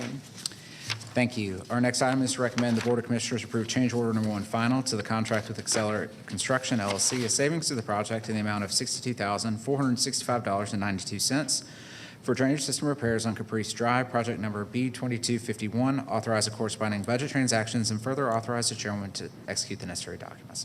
Commissioner Gambrill. So moved. Second. Any discussion? Call the question. The motion carries 5-0. Thank you. Our next item is to recommend the Board of Commissioners approve change order number 2 final to the contract with Butch Thompson Enterprises Incorporated, savings to the project in the amount of $74,855.89 for drainage system repairs on Timber Creek Lane, project number X22108. Authorize the corresponding budget transactions and further authorize the chairwoman to execute the necessary documents. Commissioner Sheffield. So moved. Second. Any discussion? Call the question. The motion carries 5-0. Thank you. Our next item is to recommend the Board of Commissioners approve change order number 1 final to the contract with D&H Construction Company Incorporated, a savings to the project in the amount of $65,127.70 for drainage system repairs on Princeton Lakes Drive, project number X22116. Authorize the corresponding budget transactions and further authorize the chairwoman to execute the necessary documents. Commissioner Richardson. So moved. Second. Any discussion? Call the question. The motion passes 5-0. Thank you. Our next item is to recommend the Board of Commissioners approve change order number 1 final to the contract with Clausen Enterprises LLC, a savings to the project in the amount of $15,454.23 for installation of a traffic signal at the intersection of Riverside Parkway at Premier Lane, project number TR521. Authorize a corresponding budget transaction and further authorize the chairwoman to execute the necessary documents. Commissioner Sheffield. So moved. Second. Any discussion? Call the question. The motion passes 5-0. Thank you. Our next item is to recommend the Board of Commissioners authorize procurement of closed-circuit television cameras and mounting hardware at a total cost not to exceed $197,473.35 for incident management CCTV cameras, project number B2521, utilizing available state contracts, and further authorize the corresponding budget transactions. So moved. Second. Any discussion? Call the question. The motion carries 5-0. Thank you. Our next item is to recommend the Board of Commissioners approve project number B2561, task order number 1 to the 2022 master task order contract with Metro Traffics in an amount not to exceed $98,640 for 2023 traffic signal timing. Authorize the corresponding budget transaction and further authorize the chairman to execute the necessary documents. So moved. Second. Any discussion? Call the question. Motion carries 5-0. Thank you. I will note on this next item that it is a pink sheet revised item for one of the funding lines. And that item is to recommend the Board of Commissioners approve a contract with Accelerate Construction LLC in an amount not to exceed $3,432,539 for construction of Chattahoochee River Trail pedestrian improvements Phase 1, project number X2780. Authorize the corresponding budget transactions and further authorize the chairman to execute the necessary documents. Commissioner Sheffield. So moved. Second. Any discussion? Call the question. The motion carries 4-1 with Commissioner Gambrill in opposition. Thank you. Our next item is to recommend. May I interject something? Okay, yes, you can, per our rules. I just wanted to thank you for the breakdown, the email that you sent this morning from the questions we had yesterday. Thanks for itemizing that. Absolutely. All right. Thank you. Sorry. No problem. Actually, our rules do provide, I read that a commissioner has an opportunity to explain his or her vote for up to a minute after a vote is made, if that's needed. Excellent. Okay, go ahead. Thank you. Our next item is to recommend the Board of Commissioners approve change order number 2 final to the resurfacing contract 2021-1 countywide major thoroughfares local maintenance and improvement grant with C.W. Matthews Contracting Company Incorporated, a savings to the project in the amount of $1,433,035.48 for resurfacing of county-maintained streets, project number X2915. Authorize a corresponding budget transaction and further authorize the chairwoman to execute the necessary documents. So moved. Second. Any discussion? Call the question. The motion carries 5-0. Thank you. Chairwoman, I do apologize for the number of documents that you were authorized to execute. We are moving transportation forward. It is all good. We are.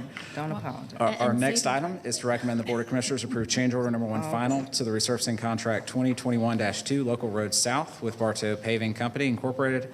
The savings to the project in the amount of $389,062.41 for resurfacing of county-maintained streets. Project number X2916, authorize the corresponding budget transaction and further authorize the chairwoman to execute the necessary documents. Commissioner Gambrill. So moved. Second. Any discussion? Call the question. The motion passes 5-0.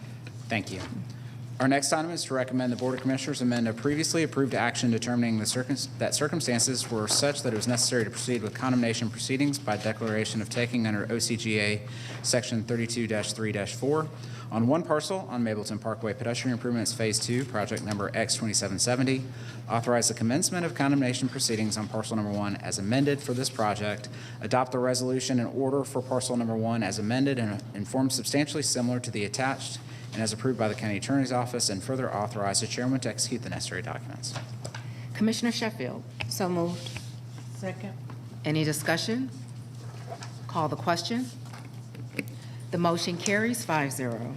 Thank you. Our next item is to recommend the Board of Commissioners approve change order number 1 final to the resurfacing contract 2021-3 Local Roads North with Baldwin Paving Company Incorporated, a savings to the project in the amount of $814,676.03 for resurfacing of county-maintained streets, project number X2917. Authorize a corresponding budget transaction and further authorize the chairwoman to execute the necessary documents. Commissioner Richardson. It includes your district, 1, 2, and Okay. Okay. So moved. Thank you. Second. Any discussion? Call the question.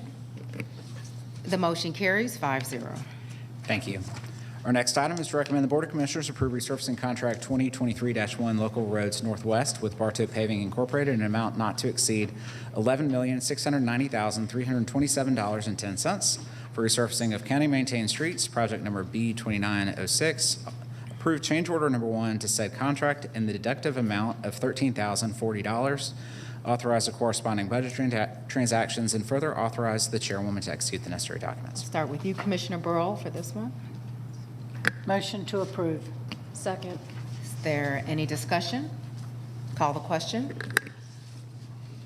The motion carries 5-0. Thank you. Similarly, our next item is to recommend the Board of Commissioners approve resurfacing contract 2023-2 Local Roads Northeast with Bartow Paving Incorporated in an amount not to exceed $11,920,650 for resurfacing of county-maintained streets. Project number B2907, approve change order number 1 to said contract in the deductive amount of $9,900. Authorize the corresponding budget transactions and further authorize the chairwoman to execute the necessary documents. Commissioner Richardson. So moved. Second. Any discussion? Call the question. The motion carries 5-0. Our next item is to recommend the Board of Commissioners approve resurfacing contract 2023-3 Local Roads South with Blunt Construction Company Incorporated in an amount not to exceed $12,466,581.58 for resurfacing of county-maintained streets, project number B2908. Approve change order number 1 to said contract in the deductive amount of $1,180,946. Authorize the corresponding budget transactions and further authorize the chairwoman to execute the necessary documents. All right, Commissioner Sheffield. So moved. Second. Any discussion? Call the question. The motion carries 5-0. Thank you. Our next item is to recommend the Board of Commissioners approve resurfacing contract 2023-4 Countywide Major Thoroughfares Local Maintenance and Improvement Grant with Baldwin Paving Company Incorporated in an amount not to exceed $20,440,455.93 for resurfacing of county-maintained streets, project number B2909. Approve change order number 1 to said contracts in the deductive amount of $318,252. authorize the corresponding budget transactions, and further authorize the chairwoman to execute the necessary documents. So moved. Second. Any discussion? Call the question. The motion carries 5-0. Thank you. Our next item is to recommend the Board of Commissioners approve a project framework agreement with the Georgia Department of Transportation for preliminary engineering design of Chattahoochee River Trail Pilot Phase 2, project number B2432. Authorize payment of a preliminary engineering oversight fee to the Georgia Department of Transportation in the amount of $2,000. Authorize the corresponding budget transactions, and further authorize the chairman to execute the necessary documents. Commissioner Sheffield. So moved. Second. Any discussion? Call the question. The motion carries 5-0. Thank you. Our next item is to recommend the Board of Commissioners approve a consultant services agreement with Southeastern Engineering Incorporated in an amount not to exceed $116,100 for engineering design of Holly Springs Road corridor improvements, project number B2303. Authorize the corresponding budget transaction, and further authorize the chairwoman to execute the necessary documents. Commissioner Richardson. So moved. Second. Any discussion? Call the question.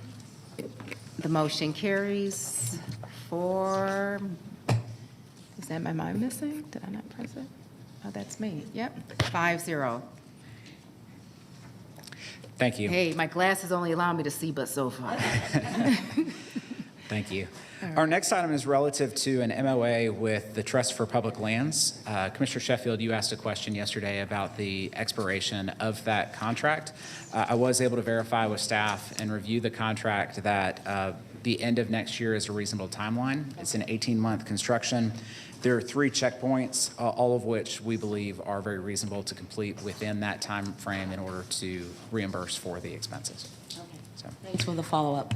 thank you. And with that, the department recommends the Board of Commissioners approve a memorandum of agreement and a construction grant agreement with the Trust for Public Land for construction of Chattahoochee River Trail Pedestrian Improvements Phase 1, project number X2780. Authorize the corresponding budget transactions, and further authorize the chairwoman to execute the necessary documents. Commissioner Sheffield. So moved. Second. Any discussion? Call the question. The motion carries 4-1. Commissioner, just congratulations on all these moving forward. This is significant. Yeah. Okay. Thank you. Our next item is to recommend the Board of Commissioners ratify previous action by the county manager authorizing emergency drainage repairs on East Piedmont Road in response to a sinkhole and voids. Approved project number B2275 to the 2021 countywide unit price contract with Chatfield Contracting Incorporated in an amount not to exceed $214,994 for said repairs. Authorize the corresponding budget transaction, and further authorize the chairwoman to execute the necessary documents. Commissioner Burrow. Motion to approve. Second. Is there any discussion? Call the question. The motion carries 5-0. Thank you. And for our final item this morning, the department recommends the Board of Commissioners ratify previous action by the county manager authorizing emergency drainage repairs on Pilot Mountain Way in response to a sinkhole and voids. Approved project number B2277 to the 2021 countywide unit price contract with Advanced Sports Construction LLC in an amount not to exceed $152,759 for said repairs. Authorize the corresponding budget transaction, and further authorize the chairwoman to execute the necessary documents. Commissioner Sheffield. So moved. Second. Any discussion? Call the question. The motion carries 5-0. Thank you, Drew. Thank you. I believe we're at our second public comment. And the first public speaker is Craig Harfoot.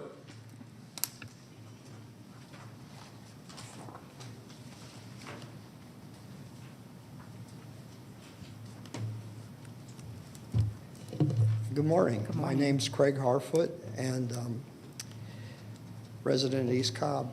We used to have a public health facility there, but it closed long ago. But anyhow, my comment back there was we finally got out of COVID, started driving our cars, they started making oil, and guess what? We get to resurface the roads now because there's asphalt again. So I don't know what we're going to do when we run out of oil. But and then the biggest disaster was Turkey, the earthquakes. And I sent you all something. I hope you read it. And I hope it gets past the gatekeepers. But there's bigger forces at work at the world at this, from like 2009 till now. Major events that that earthquake was 23,000 Hiroshima bombs, energy expended. The planet's pretty awesome. But anyhow, what I wanted to talk about was the Accenture. And you were gracious. I got to sit there, and I asked some of those Accenture people, and I looked it up.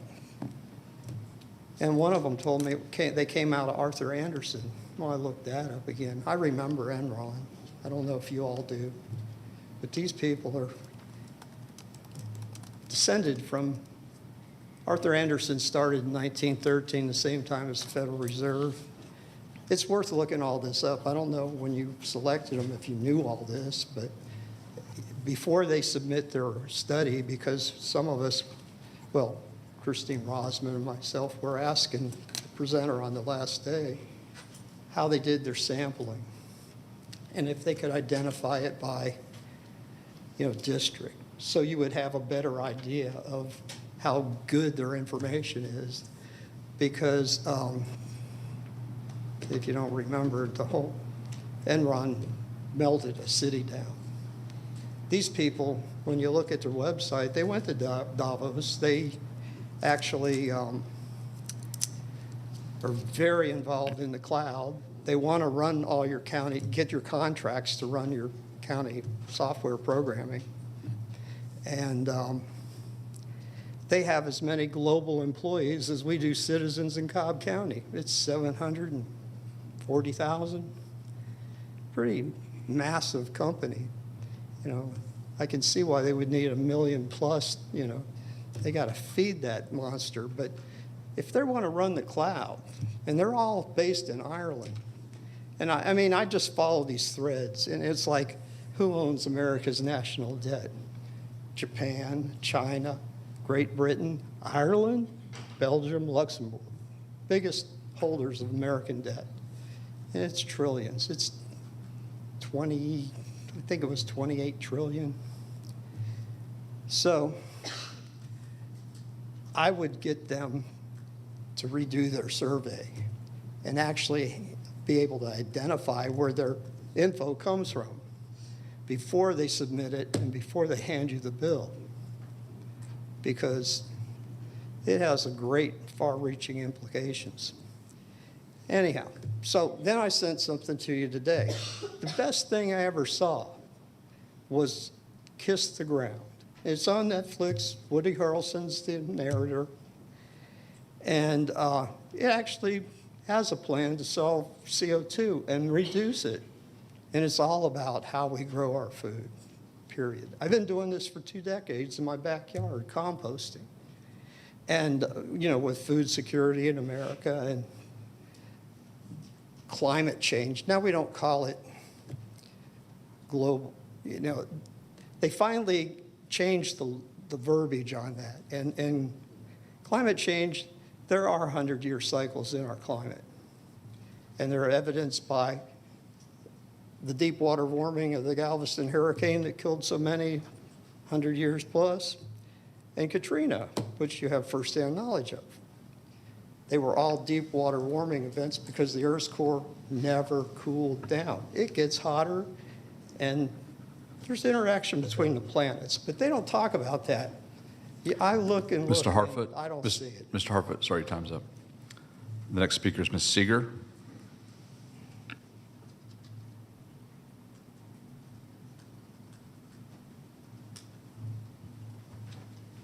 Good morning. Good morning, Chairwoman, Commissioners. My name is Mindy Seeger. I am a resident of Cobb County, and I am here in a personal capacity today. And I wanted to just highlight some things on a positive note, because it is also, well, it is Valentine's Day, and I hope that we can all proceed today with love in our hearts for one another. It is also Black History Month. And what I wanted to highlight is some of the excellence that is happening currently in Cobb County, because I think it's important to recognize our history, but it's also important to recognize what is happening in our county right now and some of the Black excellence that exists in our county. So in no particular order, I just wanted to highlight a few of the folks that are doing the great work in the county, and I know this does not include everyone by any means. Ms. Deanna Harris was the first Black person elected to chair Cobb Young Republicans. Our own chairwoman, Ms. Lisa Cupid, first person of color and first woman to chair the Cobb County Board of Commissioners. Sheriff Craig Owens, first person of color to hold that office here in Cobb County. Judges Angela Brown and Kelly Hill, first people of color in Cobb Superior Court. Joyette Holmes, first person of color and first woman in the DA's office. Mackie Metzger, first woman of color in the Cobb Solicitor's office. And Ms. Rhonda Anderson, Deputy Sheriff, first Black woman hired by Cobb Sheriff's Office back in 1983, and a recent award recipient at the MLK celebration held by Cobb's own NAACP. So I just wanted to take a moment during this Black History Month and today on Valentine's Day to show some love to those who are exceeding Black excellence in our county. Thank you. Chairwoman, that concludes the second portion of the public comment. Thank you, Bill. We now will move on to our appointments tab. Give me one moment, Commissioners. The first appointment is by Commissioner Gambrill. I'd like to announce the reappointment of Fran Jackson to the Animal Services Board. Thank you. And Commissioners, I move that we approve the reappointment of Craig Owens to the Board of Trustees for the Cobb County Employees Pension. So, yeah. Is there any discussion? Call the question. The motion carries 5-0. And then we have another appointment. I perceive that's Commissioner Burrow. Yes. Yes, I'd like to announce the reappointment of Aaron Mulgrew to Keep Cobb Beautiful Board. Thank you, Commissioner. All right, that concludes our appointments. We are now at the Commissioner's Public Address. And once things are queued up, we'll begin with Commissioner Gambrill. And before we start the slideshow, Brad, I have a question for the county attorney. When I was reading my statement, I was stopped and interrupted. However, on page 138 of today's agenda, it does say a motion to conduct executive session. So the fact that we were in executive session is noted in our minutes. So why am I not allowed to state what is in our minutes? Bill, let me just, before you answer, I'd like to share in our rules of procedure that all comments are to go through the chair. And so if you're going to do something that's unique to our agenda, I would ask for any commissioner to just refer to the chair and just say, I'd like to make a remark to the county attorney so I can honor that, because that does diverge from our agenda, and it also diverges from our rules, and it diverges from our understanding of us making comments through the chair. It may not perceive as such when you don't have to officiate this meeting or when you don't have to facilitate it, but there are a number of moving parts. And so that's very helpful, not only for us keeping with our rules, but from a practical perspective, it helps to maintain a sense of order. So I know that the commissioner did ask a question of you. I would ask that we refrain, and that could be part of her public address if that's desired.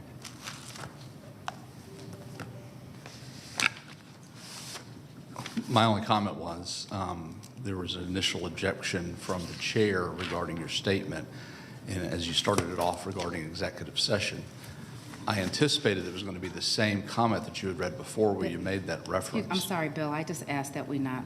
Okay. This is not the appropriate time. Thank you. Okay.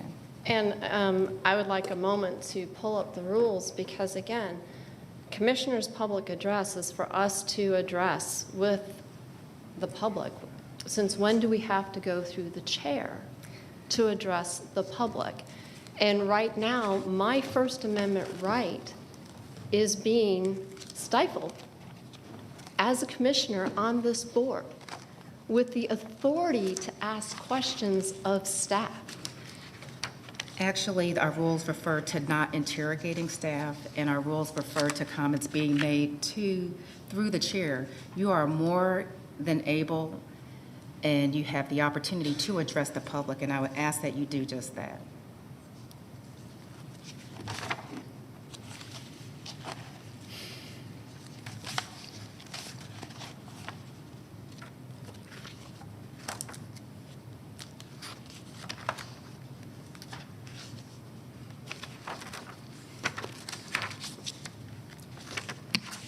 And again, my constituents are questioning why that statement that I made was inappropriate, given it is included in our minutes.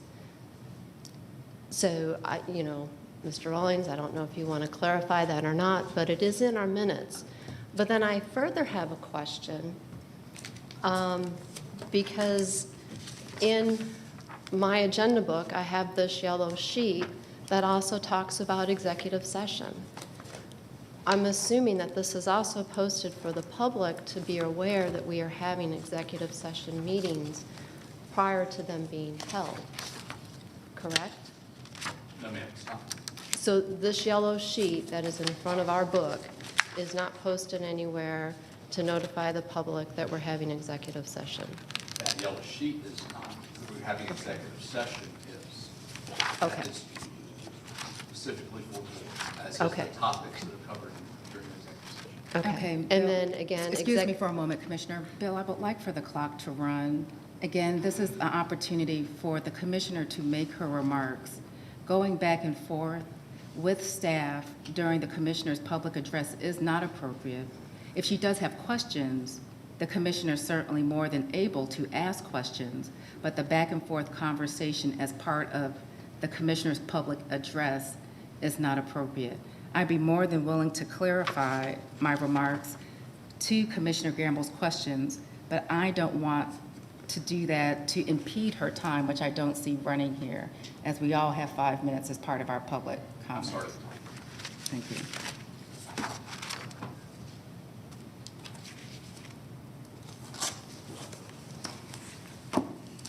Brad, we'll go ahead and start with the slideshow. Our softball registration is closing soon. The Cobb Parks 2023 Spring Adult Softball League registration is closing. Team registration will close on Wednesday, February 22nd, and individual registration will close on Wednesday, February 15th. The cost is $400 for a team or $50 for an individual. All teams are guaranteed 8 games. Leagues are offered at the Al Bishop Complex, Terrell Mill Park, and Kenworth Parks. Games are scheduled to begin the week of March 6th. You can order now for the Cobb 4-H plant sale. Be the change. Help make a difference for our pollinators and Cobb youth. The annual 4-H plant sale raises funds for youth development and agricultural and natural resources programming. Plant sale pre-orders will be taken through March 3rd at the Cobb County Extension Office. They have limited quantities of all varieties. Plants are sold on a first-come, first-served basis. Plant sale pickup day will be held at 9 a.m. to 1 p.m. on Saturday, March 18th at the Jim Miller Park Covered Pavilion. Pre-order your plants today while supplies last, and thank you for supporting our Cobb 4-H youth through our annual 4-H plant sale. Lastly, happy Valentine's Day. Through the traditions of Valentine's Day may be broad, it is time to exchange cards or gifts such as chocolates, flowers, jewelry, and romantic dinners.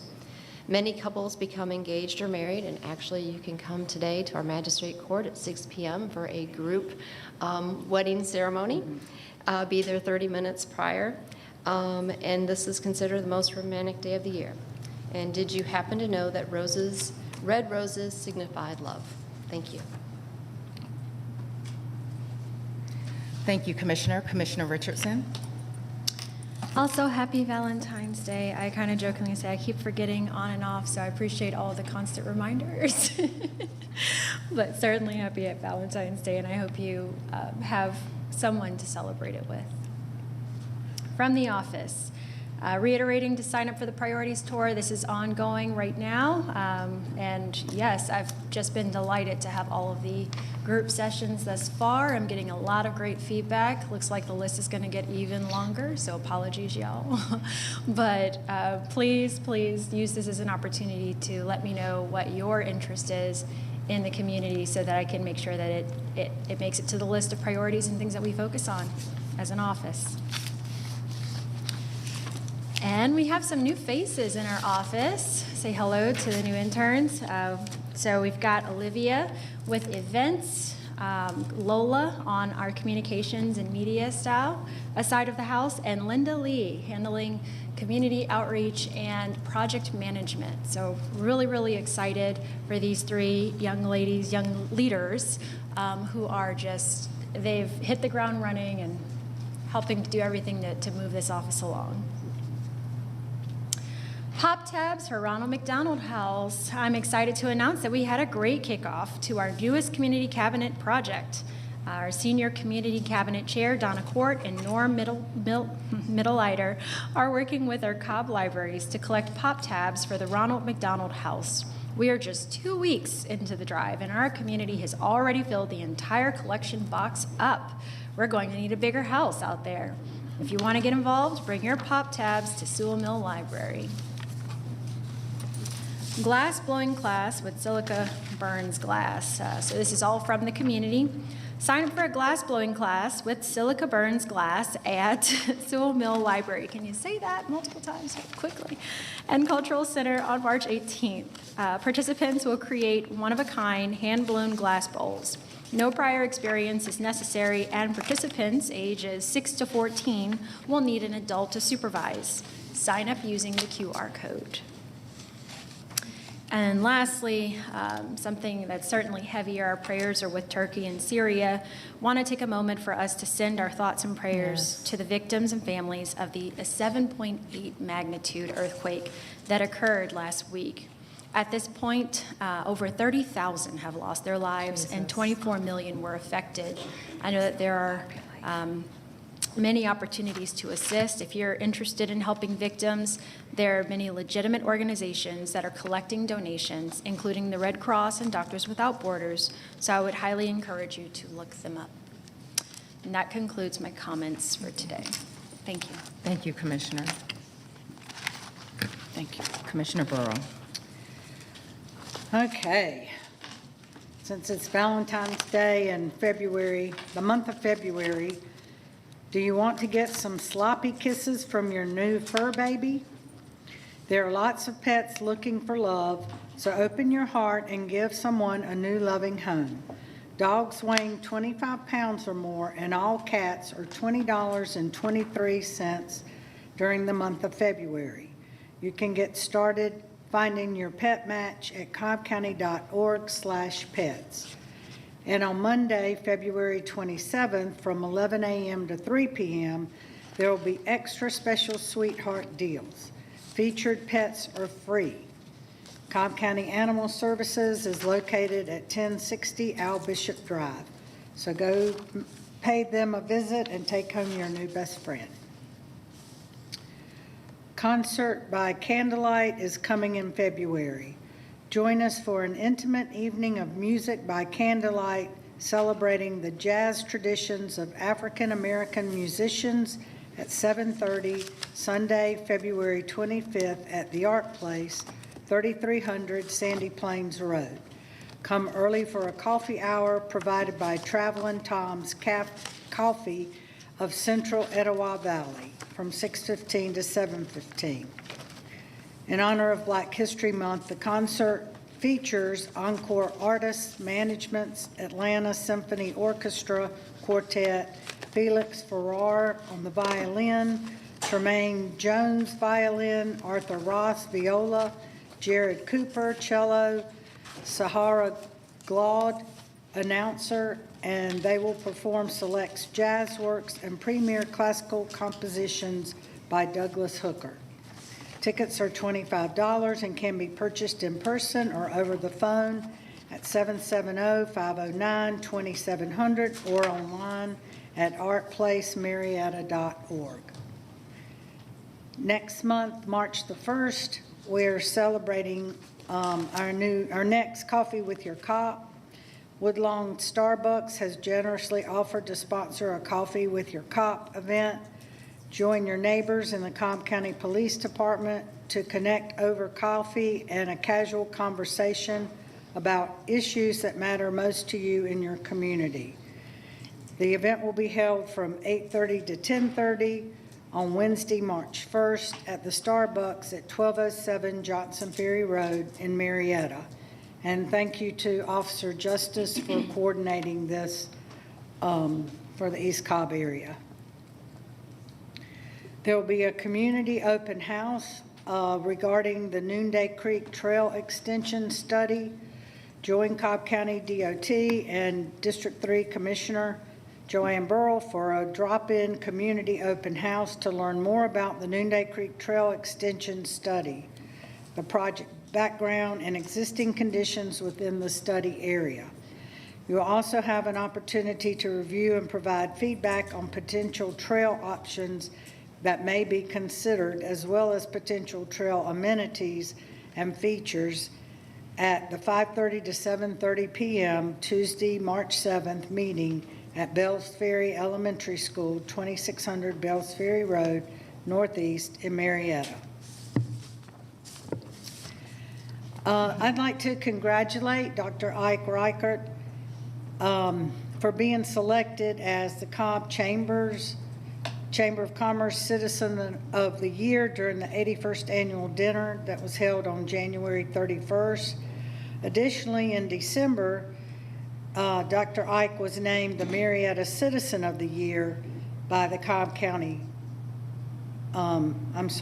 by the Cobb Chamber of Commerce Marietta Area Council. So his Cobb community is very fortunate to have someone like Dr. Reichert, who has spent countless hours of work to change the lives of millions of people, whether it be through Must as senior pastor of Piedmont Church or the multitude of boards and organizations to which he has graciously given his time and talents. Congratulations on both awards, and thank you for all you do for Cobb County. And last but not least, happy Valentine's Day. I hope you all have a wonderful day and evening celebrating. Thank you, Madam Chair. Yes, you're welcome. Thank you. Commissioner Sheffield. Thank you. District 4 news and updates.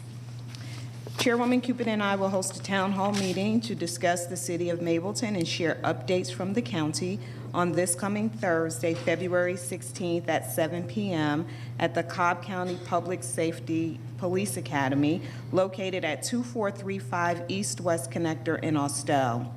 Representatives from county departments, including elections, the tax assessor and tax commissioner, community development, and others will be present to answer questions. For further information, contact Deidre at 770-528-3311. Again, that number is 770-528-3311. The Riverside Epicenter is hosting a Gateway to Atlanta Business Collaborative event on Wednesday, February 22nd from 3 p.m. to 6 p.m. at 135 Riverside Parkway in Austell. The goal of the event is to inform, network, and collaborate with businesses in South Cobb, Lithia Springs, and South Fulton areas. This event is free to attend. There will be giveaways provided by the Atlanta Braves and Six Flags. Interested parties should register at www.riversideepicenter.com. Safe Place Atlanta invites you to their upcoming Leave of Extraordinary Gentlemen conference on February 25th from 11 a.m. to 4 p.m. at the Teasley Community Center located at 1861 Teasley Drive in Smyrna. The day will be filled with uplifting and inspiring information shared with attendees, radio interviews of all participants on what Black history means to them, and much more. To register for this event, visit safeplacega.org. The Cobb Collaborative and the First Christian Church of Mableton are looking for vendors to participate in their upcoming event on May 6th. This will be a wonderful opportunity to connect with neighbors and chat with organizations that offer resources to help empower families and communities to thrive. For more information, contact Barry Smith at 404-421-3751. Again, that number is 404-421-3751. And finally, happy Valentine's Day. We wish you a beautiful day filled with all the love and happiness that your heart desires. Thank you. Thank you, Commissioner. Before I move to my public address, I've heard there's some breaking news, so if you can indulge me, Commissioner Richardson. Yes, thank you so much for the liberty here. Aaliyah, congratulations on getting an acceptance or call from Harvard to say.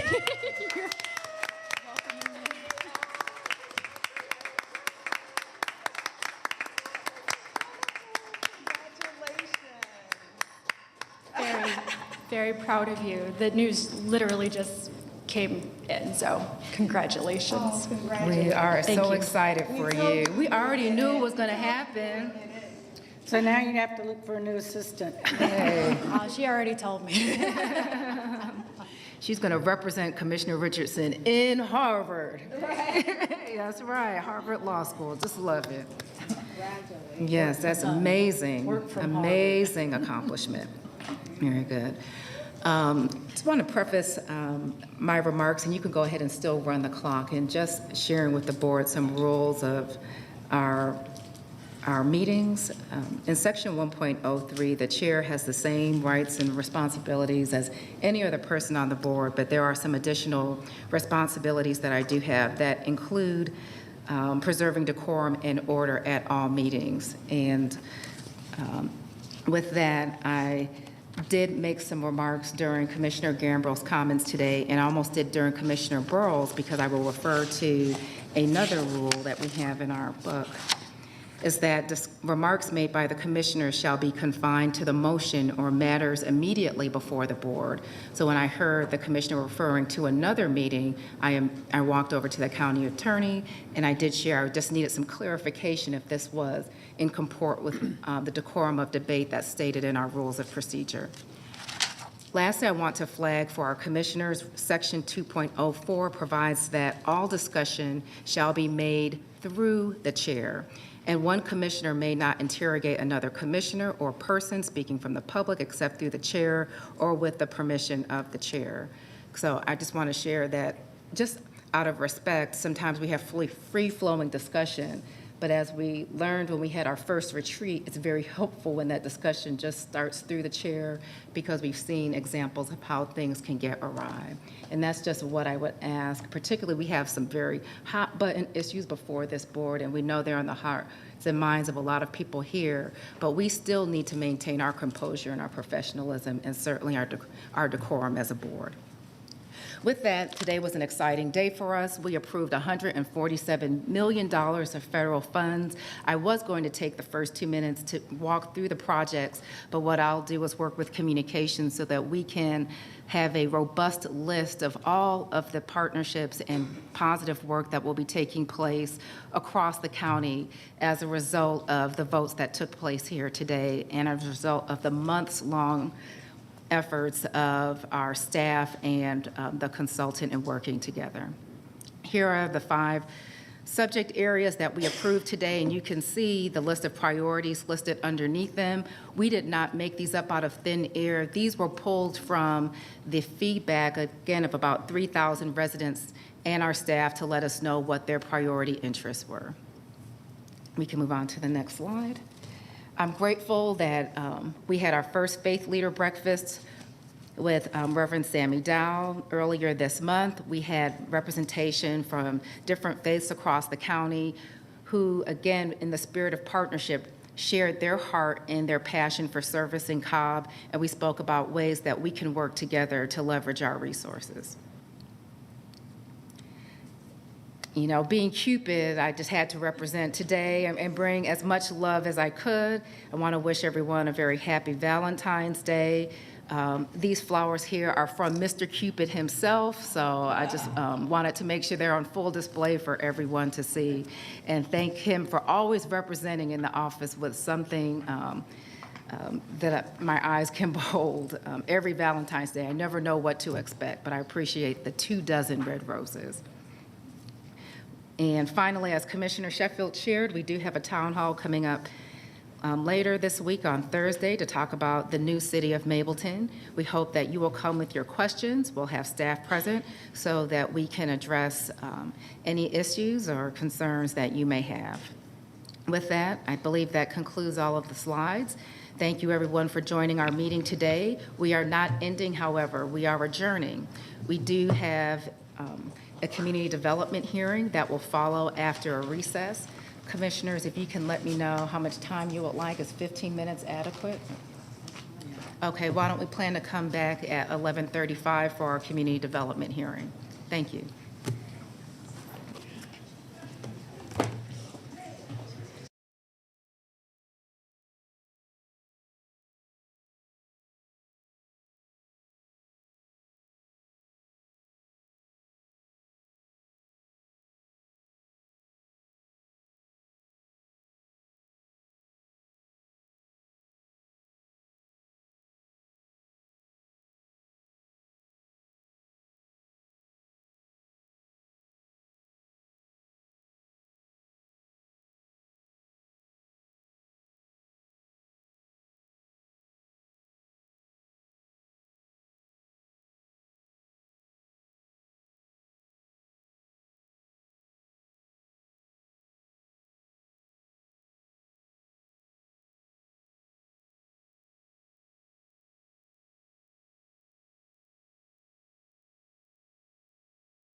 I'm gonna stay right where I am.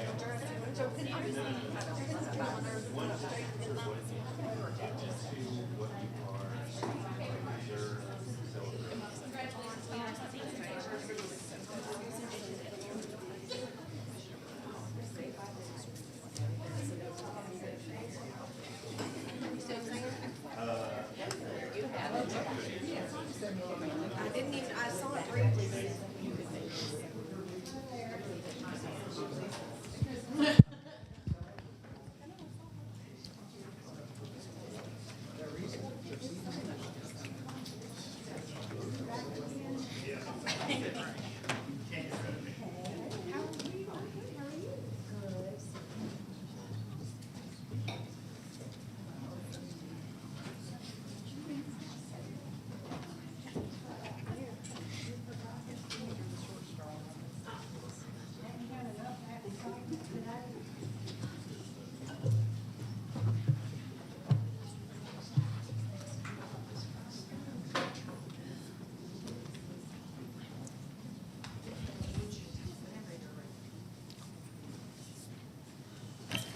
Good morning and welcome back to our Board of Commissioners meeting this February 14th of 2023. In continuation of our meeting, we have a community development hearing, which will be an appeal hearing with respect to a beer, wine, and Sunday sale package license. With that, I'll turn things over to our county attorney. Yeah, thank you, Chairwoman. There's actually two hearings that are scheduled for today, and the same attorney is representing both applicants. But one of them is related to a request for a continuance on this. And so if we could just handle that one first. And Mr. Hensley, if you would address that first matter, and Mr. Huff then ask for that continuance. Absolutely, thank you. Good morning, Madam Chairwoman, Commissioners, Mr. County Attorney. Again, for the record, I'm Sam Hensley, Jr., representing the Cobb Business License Division. As the County Attorney indicated, we have two items on this agenda today, the first of which involves OM Enterprises 9 LLC, doing business as the Benson Food Mart, and Mr. Parks Huff is representing the applicant in this case, and I'm going to let him come up here with your leave, Madam Chairwoman, to make a motion to continue this particular matter. Certainly. Thank you, Attorney Hensley. Good afternoon, or good morning still. For the record, my name is Parks Huff of the Sam's Larkin Huff, and I represent the applicant, and we ask that this case be continued. There was some opposition at the License Review Board hearing. My client has started some community engagement, would like to be able to continue that. So if we could ask that case be continued. And my understanding is you've got two hearings on for the next cycle, and it would be, I think, to have it on in April. Get my months mixed up. In April. So continue it 60 days. Thank you. Can we continue it without putting a particular day or time with the motion? Well, yeah, I think they need a date specific for when they're going to be able to come back, and the applicant is waiting for the license itself. And so it would be the next day meeting in April, which April 11th. So. Okay. I'm going to turn things over to you, Commissioner, for the motion. Okay. I make a motion to continue the appeal hearing for the Benson Food Mart to the BOC April 11th meeting.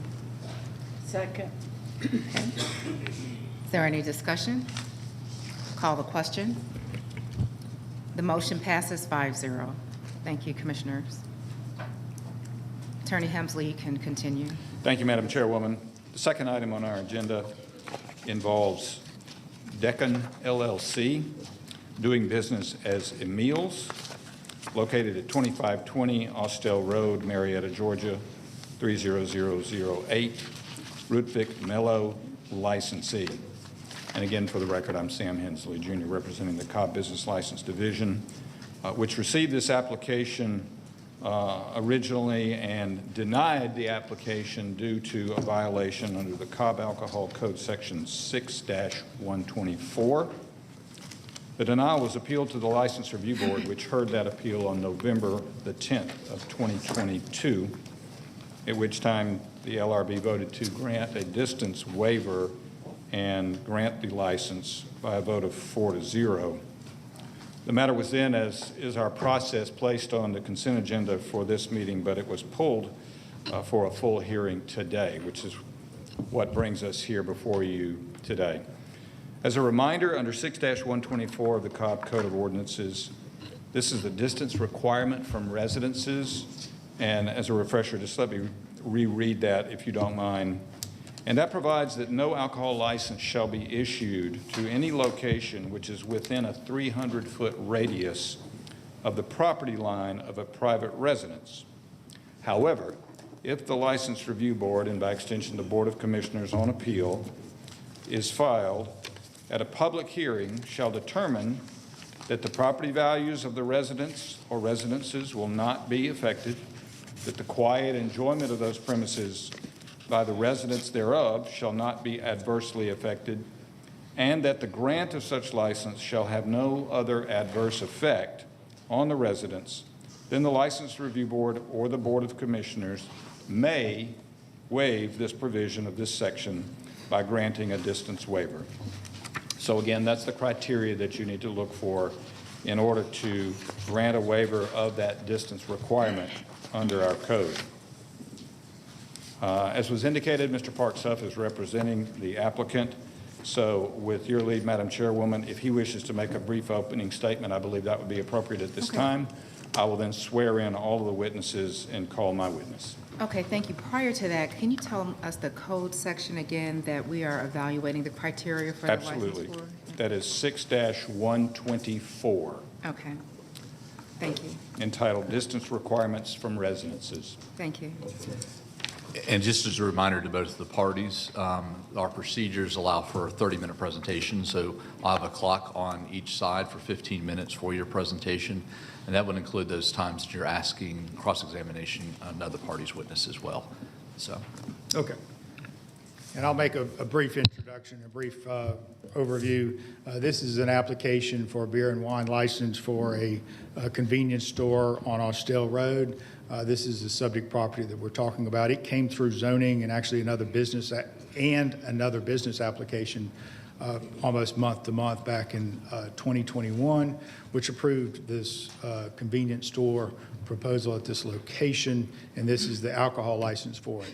This is a subject property in the land use plan showing that along Austell Road, there's a neighborhood activity center along this whole section of Austell Road, and pretty much every any business that has alcohol, be a restaurant, convenience store, or the like, has a distance waiver because of the proximity to the residential behind us. We had a License Review Board hearing where the License Review Board unanimously granted the waiver of the distance requirement because of the situation. The fact it is zoned commercially, it is in a commercial area.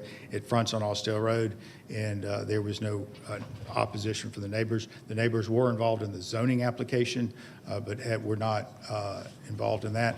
I will hand out to you the minutes that include the stipulation letters, which were very specific about the use as a convenience store, and including some safety plans, some buffering that would go that were negotiated with the neighbors to ensure transition. This is the site plan that was presented, and it's a variation of that site plan also showing the convenience store, and then Millwood to the right. So, and go through this. The closest lot, residential lot, is to the north, which is at the intersection of Millwood and Austell Road. It's actually zoned residentially. It's owned by my client. She bought it after buying the parcel for the convenience store, and she plans to build a house on it. So just to give you an example of the residential in close proximity to that. Give you some further examples of that going the other direction. This is a convenience store at Bankstone and Macklin Road with residential close by. This is Austell Road at Windy Hill Road showing convenience store with residential close by. Across the street from this is Me Taco, which has beer, wine. I believe it also has liquor because I think they've got margaritas, residential within the 300-foot distance requirement. Again, when you have these older arterial roads, Canton Road, and Austell Road, you have your neighborhood activity center right along the roadway, and you typically have residential behind it. Most every one of these has a distance waiver, just because of how it works. And the waiver process has been used in this location. For the other location, this is a convenience store further south at Callaway Road. Again, residential directly behind new Circle K. Distance waiver was granted at this location, showing that the there is not a negative impact on it. I do want to just address something, that what you're looking at is not should a convenience store be here. That was decided in the zoning. So it's going to be commercial. It's zoned neighborhood retail commercial. That includes a lot of uses such as some auto repair. It includes fast food restaurants. It includes convenience stores. The question is, does the alcohol license affect the residential not whether the package store, or excuse me, whether the convenience store has an impact, because that's the zoning. It's zoned commercially. The neighbors know something commercial is going to be there. This is a convenience store. You expect to be able to buy beer and wine in a convenience store. It's part of the normal offerings that you have in a convenience store. Not aware of any in this area that does not have this offering as part of it. And so you're looking at that issue just simply, does the beer and wine component of the package sale negatively impact it? And the License Review Board, who you've empowered to review these, reviewed it and unanimously decided yes, that it does not, and granted the waiver.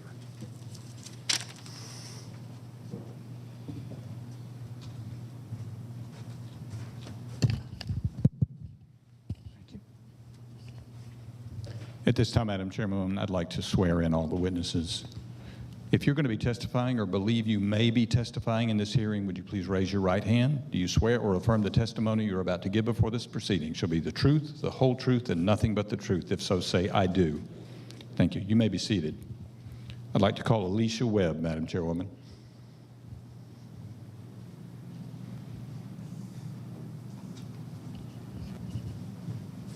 Good morning. Good morning. Could you please state your name for the record?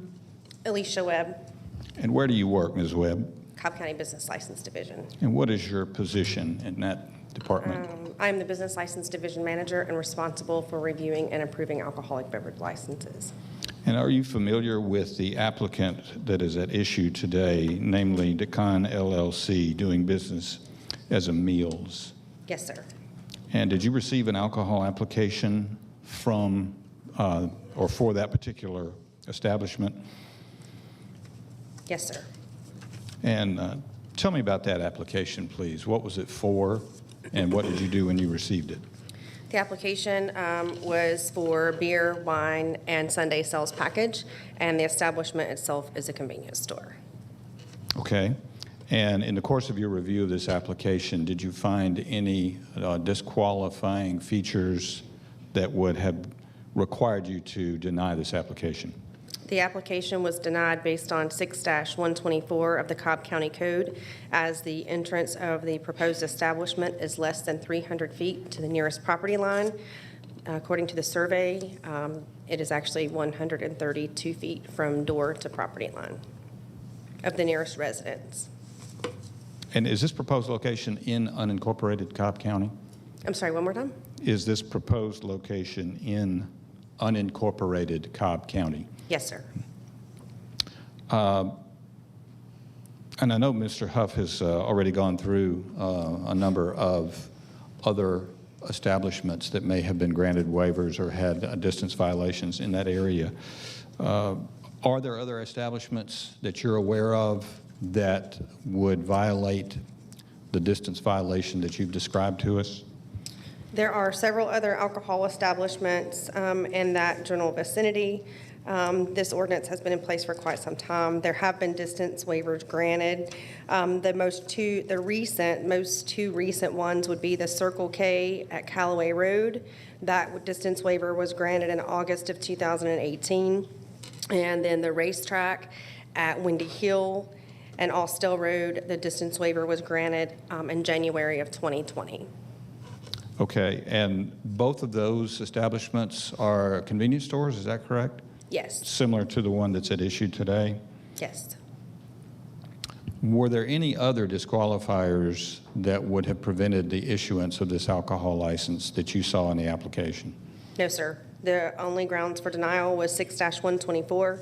There was no opposition received on this application either. Okay. That's all I have, Madam Chairwoman.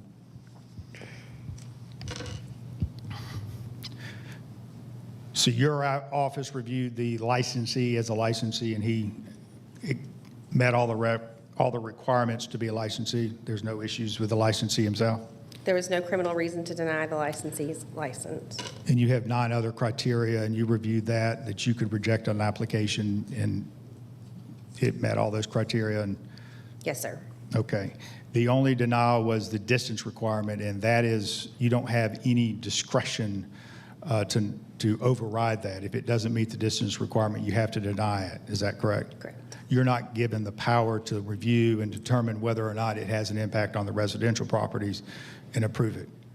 No, I have no authority for that. Okay, it's just you're non-discretionary, you have to deny it. The License Review Board is given that discretion, is that correct? Correct. And the License Review Board heard this case a couple months ago, Yes, sir. and their decision was unanimous that it did not violate, that it did not impact and negatively impact the residential properties and granted the license, is that correct?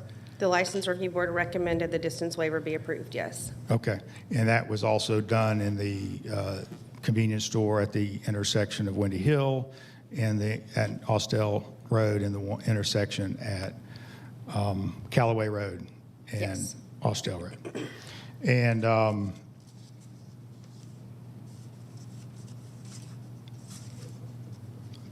think that may be.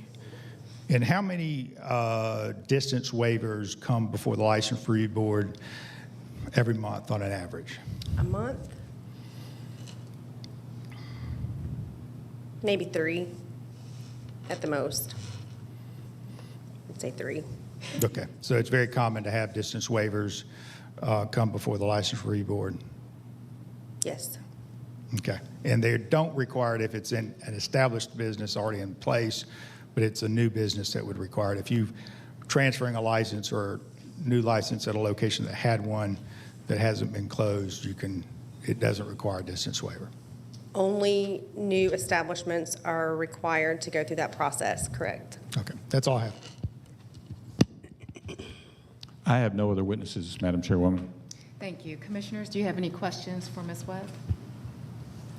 I have a quick question, and I'm not sure, Alicia, if you can answer this, or is it for the License Review Board?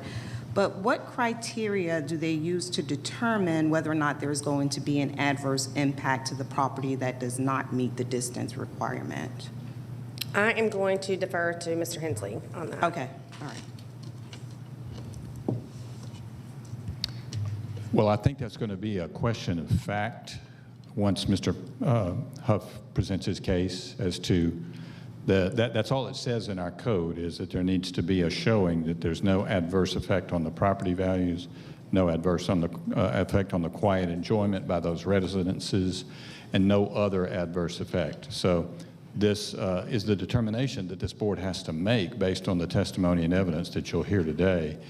Does that rise to that level? So this is, as Mr. Huff was saying earlier, the discretionary part of this process to evaluate those criteria and to see if sufficient evidence has been presented so that you're satisfied as a board that none of those things are going to happen. And I'll let Mr. Huff comment on that if you want to. No, I think fair representation. I just share, Commissioner, I think that's an excellent question. And, we're sitting here as laypersons on this board, but I don't see how we objectively weigh that outside of personal observation and experience, because to me, it would be case law that informs what that adverse impact is, that's actionable. And without us knowing what that body of work is, I feel like it's subjective as to how we determine what that could be, unless they're residents that perhaps have weighed in to share, specifically how they perceive that. Bill, if you can help. And remember, you're in a quasi-judicial role at this point in time, so it's the evidence that's being presented to you. So it'd be related to evidence that you would be able to consider, either presented by the applicant or by the county regarding to that. If there was appraisals or something like that that would be presented, but besides that, it would be what the record is that's being presented to you at this time. Yeah, but the appraisal gets to the property values, but the factors to be considered are property values, quiet enjoyment, and then no other adverse effect, which seems to be a catch-all statement, but just beyond the property value. And it would be up to the board to make, from the evidence and the record that was presented to you, to make a determination of what that looks like. Okay. And I would interject. Wait, and just a follow-up to that, you know, I know that the evidence is going to be presented to us today, but I would be interested in knowing exactly what evidence was presented to the License Review Board that will also be shared here today, because there may be some evidence that was shared with them that's not shared with us, and the reverse is true. So I just, it would be helpful if, you know, we had some type of summary to say, here's why we feel that they have met these requirements. Well, I do need to point out that the hearing before this board is what's called a de novo hearing. It means it starts afresh. So everything's to be considered anew by this board, regardless of what the LRB's determination was. And it's incumbent upon the applicant to make a showing satisfactory to this board that none of those three criteria exist. So as been pointed out by the chairwoman, ideally that would involve some sort of expert testimony or testimony involving a quantifiable evaluation of, say, property values and the effect on property values, some kind of quantifiable testimony or evidence regarding other adverse effects on quiet enjoyment, which typically involves things like traffic noise, loitering, those types of things. And then the catch-all, as you said, is shall there be no other adverse effects? So that puts, again, the burden on this board to evaluate that evidence, but the burden of proof in this situation lies with the applicant to make a showing that none of those things exist. That is what is required for the distance waiver to be granted. Otherwise, the code says you cannot have a license within 300 feet of the property line of the nearest residence. So it's a tough situation to evaluate, I know, but that's kind of what we're dealing with at this point. I want to address, Chairwoman, you said that it was an excellent question. It is an excellent question. I'm going to kind of reverse it, too. I've been doing this for 20 years, and typically the neighbors are the ones that bring up the questions about what their impact is, and that's how those issues come before the board. So I'd ask the kind of question to y'all, what evidence would you want from our side? Because, I mean, anything we can provide would be helpful. So the feedback, because it does seem like y'all are kind of changing the procedures of how they've kind of gone in the past. So we need the feedback from you of what evidence you would find compelling and that you need to make a decision. You run into constitutional questions of equal protection and due process and things like that, and we want to have that feedback from you as to what evidence is helpful for you to make that decision. Appreciate where the conversation is going, and I think this is probably a deeper dive than what we've typically have taken, but I think it's important because we're making decisions that impact businesses and that impact communities. I just did a very cursory research on just alcohol licenses and impact on neighborhoods, because I just wanted to see what could be considered. And in this particular document, it's referring to very specific matters here. Increased availability of commercial alcohol for off-premise consumption through higher... Chairwoman, I would suggest during this hearing that anything taken outside of what was presented to you would be inappropriate for you to consider. So okay, so for instance, you talked about property values, but it talks about crime and health impact. Those are other factors. I'm just trying to get a sense of what's the other impact. What can we reliably share to assess what that other impact is? And that's why I'm asking you, because sitting here, other than us sharing something subjective or anecdotal, I just need what specifically do we refer to? And these are things that we've referred to in the past, you know, health, safety, and welfare. But again, I'm just trying to figure out again, the response to Commissioner Sheffield's question, which I think is, again, is an excellent question. I don't see why that wouldn't be helpful to the discussion. And if we could probably continue with the rest of the presentation, Mr. Huff hasn't presented what the evidence is, so you have to be able to look at the entire record regarding that. So, okay. Commissioner Burrow. I just want to know when it's appropriate to ask Elisa a question. It is now, yes. I didn't know if we need to wait till after the... No, this is it. She's still standing there patiently while we delve through the legal question.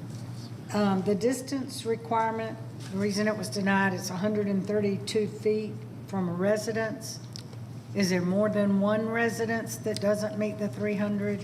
There is a neighborhood behind this property that is the closest residential property line. Now, I don't know how far it would be from the structure, but from the proposed entrance, this is a vacant lot right now, but from the proposed entrance on the site plan to the nearest residential property line is 132 feet, as the crow flies. Okay. But there is more than one. If it's a neighborhood, or we don't know? It is a neighborhood. I can look at the survey to kind of get an idea, but I'm not exactly sure how many residences are behind it. Mr. Huff may know, but it is a neighborhood. It's up on the screen. There appears to be 9 parcels that touch this. Again, we're all kind of yes. Let's start with just Commissioner Burrow, then Sheffield, then Gamble's weighing in, so we're not. Okay, on this map, I see where the NRC square is the convenience store. But from entrance to entrance, it could be 3 homes, it could be 5 homes, I don't know. Does the attorneys know? I got it right here. Let's see. I can't. If I can put this up here. And I think y'all may have a copy of it in your packet too, if it's easier to look at it that way.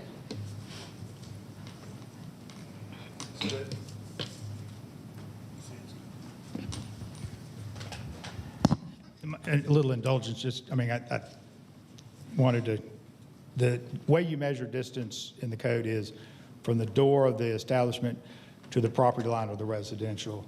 So this is a 300-foot radius here. You have 1, 2, 3, 4, 5, 6, 7, 8, I believe 9 lots that are within, actually 10 lots, but one of them doesn't have a house on it yet. It's actually owned by my client. It doesn't, if it's not used residentially, it doesn't count. So it's 9 residences within that 300-foot radius.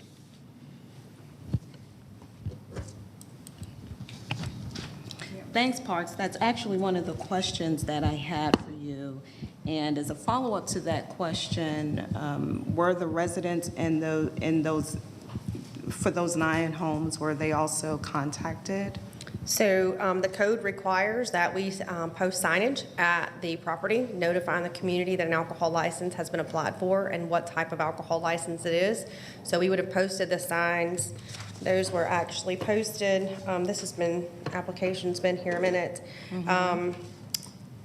But the signs were posted back in June. So we have to post the signs for 2 consecutive weeks, and then there is an ad to run in the Marietta Daily Journal. And that happened in June and July. And then the deadline for objection was July the 6th. Again, those signs are up for 2 weeks. The ad runs 2 consecutive Fridays. The deadline for objection was July the 6th, consideration on July the 7th, and there was no objection to this application. Okay. All right, thanks. Does anyone else have a question for Alicia? I think Commissioner Richardson, or did you have a question? Oh, okay. Commissioner Berenville? Okay. Thank you, Alicia. Thank you, Alicia. You're welcome.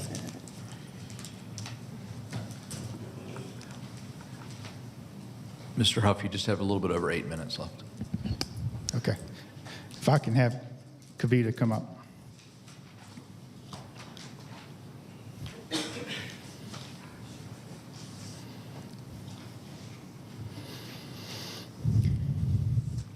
State your name for the board. Kavita Purohit. And do you own this property with your company? Yeah, it's a family property.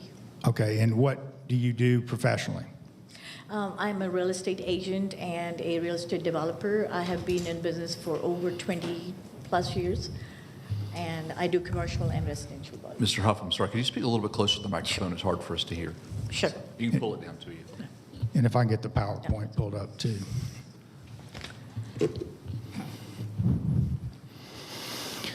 And you had this property going through the zoning process, is that correct? That's correct. And I'm handing to the board the minutes and related to that rezoning, is that correct? Yes. And it was rezoned in April of '21 for a convenience store with a separate building for retail. That's correct. And those had a lot of conditions that were worked out with some of the neighbors that came to the planning commission meeting. That's correct. And that included some buffering and fencing and things like that. That's correct. And this is the subject property we're talking about, right Yes. there. And these are the conditions, and this is the site plan that was approved in April, and you proposed a convenience store and a separate building that would have some restaurants and other retail type uses, is that correct? That's correct. And this is the architecture that you have designed for this site? These are the renderings, correct. Okay. Potential restaurant on the other site. Now, this is the residential lot that is at the front of the Millwood community? That's correct. And we have purchased that residential lot to build a residence on where my son, Emil, who's also the applicant, will be residing. And you've also developed other properties in and about the southeast, and are you familiar with the potential impact of alcohol and sales and on adjacent properties? Yeah, so before we start, good afternoon, commissioners. I'd like to just mention that I have been in this business and I specialize in gas stations and convenience stores. And I first of all would like to mention that this application is for off-site consumption. It is for beer and wine only. It does not include hard alcohol. It's just beer and wine for off-site consumption. And this is typical for a convenience store. I have built in my career over 29 convenience stores. This is the 30th one that we are building right now in Metro Nashville area. This is something where we acquired a 2-acre lot and proposed a convenience store along with restaurants and other commercial retail. After we acquired this lot, the lot right behind us was acquired by, and we had already started a construction. We were approved for a gas station, and we were approved to sell beer and wine. And after we had already started construction, this large lot right behind us was acquired by a national development company, residential development company, and they proposed to build all of these residential homes just right behind the gas station. That is also going to sell beer and wine. So we have, and obviously they did their research, and they're a big firm. They're going to make sure that there is no impact and there is no sellability issues. They're in the process right now. Actually, they got entitlements, and now they're in the construction phase as well. So they obviously did the research to make sure that they were not going to have issues selling more than $500,000 homes in that area right behind a gas station. Selling beer and wine. Again, I'm also a broker. I sell a lot of gas stations, and in my experience for gas stations is that even though beer and wine sales comprise of only 5 to 10% of the total sales of the convenience store, so it's not a big factor. But if you don't sell beer and wine, it reduces your sales revenue by almost 30%. And I'll tell you why, because it's the same, it's when you go into the store, you may not ever buy beer or wine at that convenience store, but the one day that you do need to buy it because you have a guest coming over or you feel like, drinking a beer that evening, you go in and they don't have the beer or wine.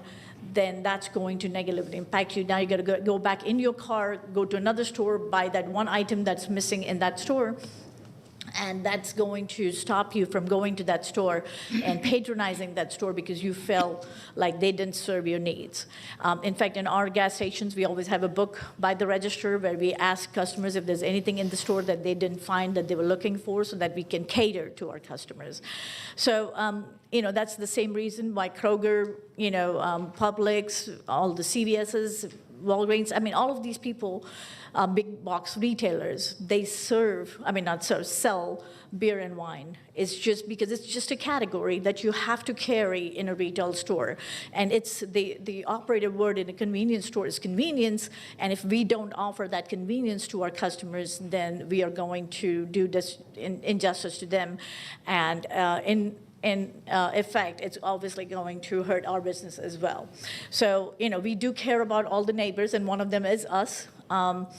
And because they are also our customers, so we want to make sure that they are not affected. And like I said, this is actually a camera of our construction in Metro Nashville. So that's where we are at on a construction stage right now. So, but yes, I have not seen any impact of any beer and wine being sold in any store to affect the residential. In fact, 90% of our gas stations that we build or see are all very, very close to residential, and that's the whole reason. It's a convenience store, and it needs to be within a community, within a neighborhood, and so there is always residential very, very close to it. So not having a beer and wine license will set us up for failure even before we start. And the thing that I have noticed in my experience that I'm sure everybody's noticed here is that if there is a shutdown location, if we don't succeed, and if we have to shut it down, a shutdown location is definitely going to negatively impact the neighborhood, and it's definitely going to affect the property values of everybody in that neighborhood. So I really urge the board to consider that and not set us up different from the rest of the community of convenience stores that do serve beer and wine. Again, it's for off-site consumption. It's not on-site.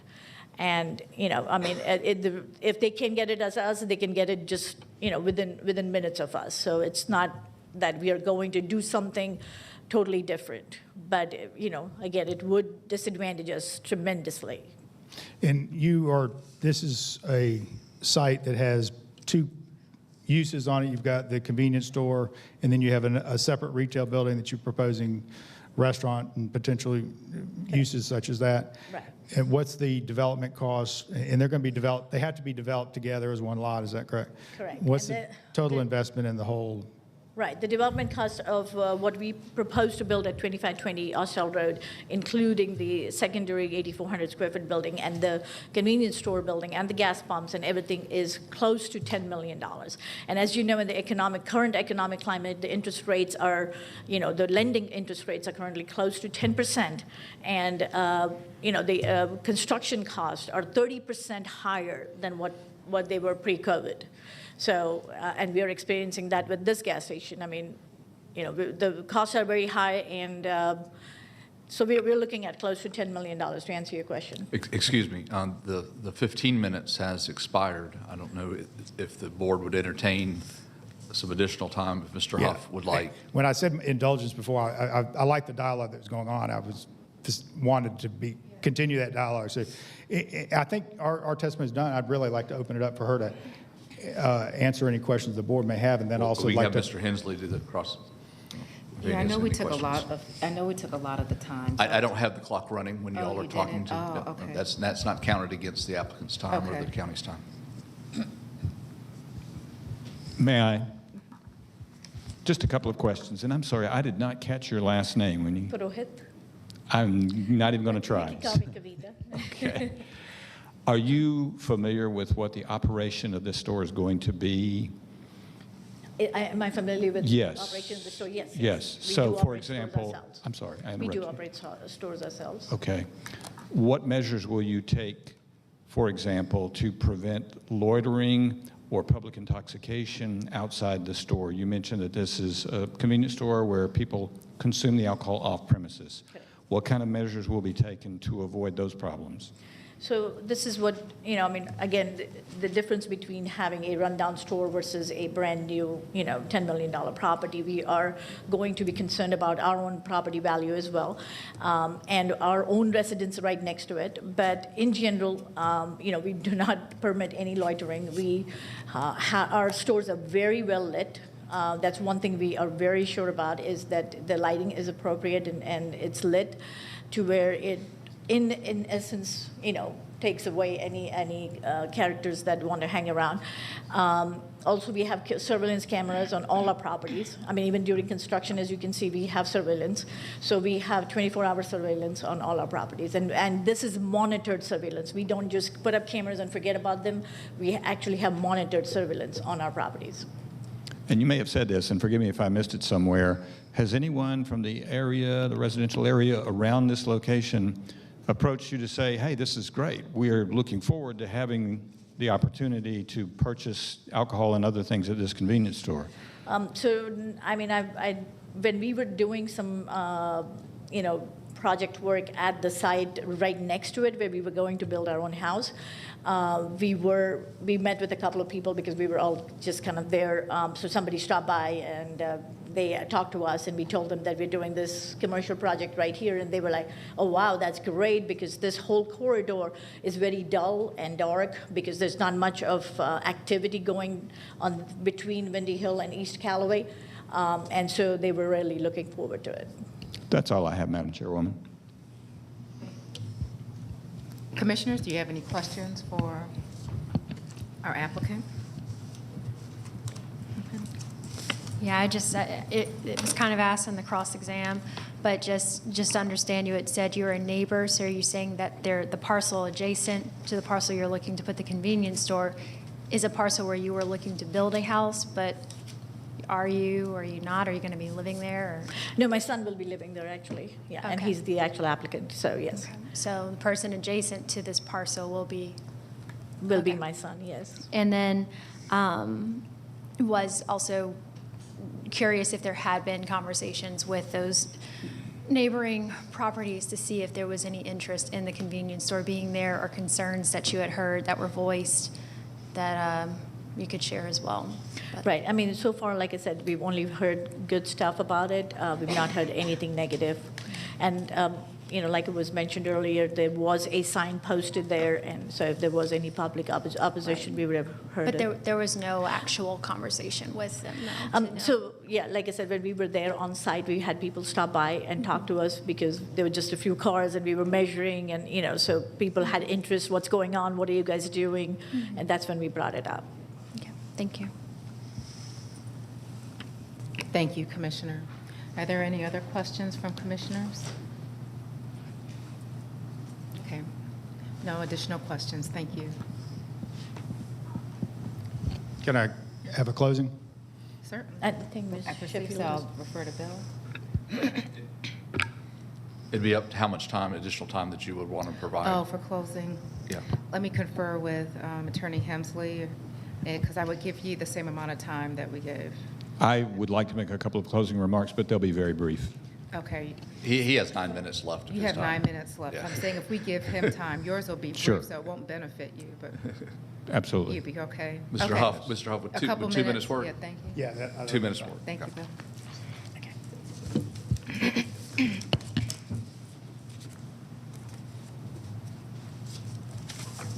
You're quick on the clock. For the record, my name is Parks Huff, and I would like to just give you some context about the zoning process. I gave you the zoning record. There was letters sent out to the adjacent neighbors. Actually, some of the neighbors did show up at the Planning Commission meeting where it was continued. I actually was handling the case for my partner Garvis and talked to them in the hallway. They had some questions about drainage and things like that. Later dialogue that's referenced in the letter from Mr. Sams that actually was sent to some of the Millwood residents, copied on there. They asked for some fencing and buffering and things like that. I think that the fundamental issue is they know something commercial's there. It's commercial property, it's commercial frontage. Candidly, I mean, most of us would probably say we would probably rather have a residential neighbor than a commercial neighbor in typical situations. But if you know you've got a commercial neighbor, the question is, does beer and wine add to the negativity to that? And you have to compare it to other potential uses. I mean, a Burger King doesn't have beer and wine, but it is NRC use, but it might have a more negative impact on the residential neighbors than a convenience store. And there's some benefits to having a convenience store. We don't think about the number of people who have one-car households, and people stay home and they walk to the store and get convenience items and such. And I do, that is a real need within the community. I also do want to expound a little bit on Kavita's comment about as a component of what you sell. So what every convenience store operator I've worked with recognizes is that you build a customer base and they come into your store, and once you build it, they come in every time. If there's any interruption in that, then they switch to a different store. So even if you buy beer once a month, this won't be your store, because that once a month, you'll be, oh shoot, I meant to go to the other store that has beer, even though I like this one better. So it's having that whole. Mr. Huff, you're requested 2 minutes of exposure. Thank you. I appreciate your time, and I appreciate the dialogue, and any input on what information can make your decision better would be helpful on us. Thank you. Thank you, Bill. Thank you, Madam Chairwoman.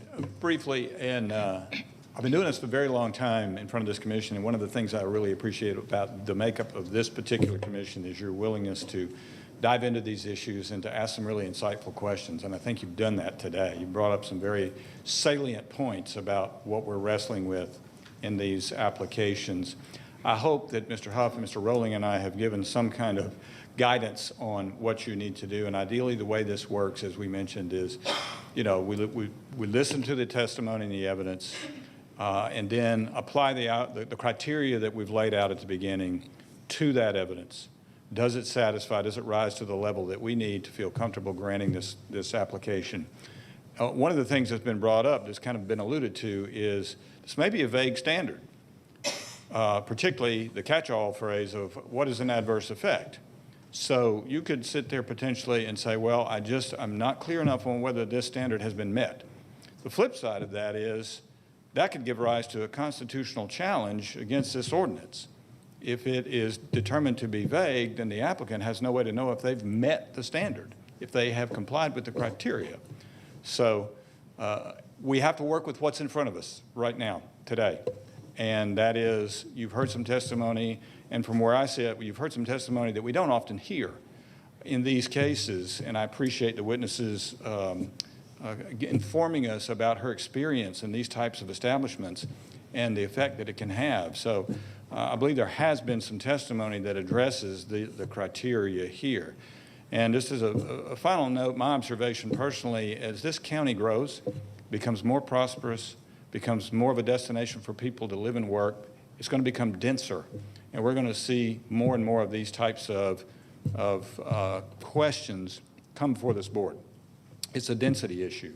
And it's almost impossible to put an establishment like this in any kind of high-traffic area that doesn't have residential, church, parks, schools, libraries, whatever, that it's going to violate as far as a distance issue. So another thing to bear in mind as well. So with all that, I hope we haven't muddied the waters too much, but I'll leave this decision in the good judgment of this board. Thank you very much. Thank you. With that, Commissioner Sheffield, I'm going to turn it over to you. Thank you, Madam your Chair. assessment. I appreciate all of the testimony today, and Alicia, the conversations that you and I have had before today. But in listening to the testimony from the applicant, I was looking for evidence to support your waiver of the subject parcel, but instead what I heard was that there would be a financial impact to the business if alcohol sales, if this waiver is not granted, that there would be an injustice to the neighbors by not offering alcohol sales at your establishment, that the testimony included that your business would be set up for fail. So a lot of the testimony that I heard, it spoke more to the establishment, which obviously you're going to advocate because it's your business, but I was also listening for testimony as it relates to the community and the residents, and I really didn't hear that outside of a comment where you shared that you own multiple locations similar to this and you are not aware of any adverse impacts. You also mentioned that the property values would be impacted, not for the business being there, but for the business being shut down. So again, as I'm listening and was hoping to hold on to something that possibly the License Review Board heard to confirm their approval, I had difficulties finding any evidence to support that. The testimony also included by default that there will be an increase in traffic. You mentioned that residents will frequent the business. If they have guests over, they'll patronize your location for beer, wine, et cetera. So for me, that kind of speaks to the adverse impact of quiet enjoyment, and I understand that's one of the areas that we need to consider. So there will be an increase in traffic based on your testimony and being able to offer that to the residents.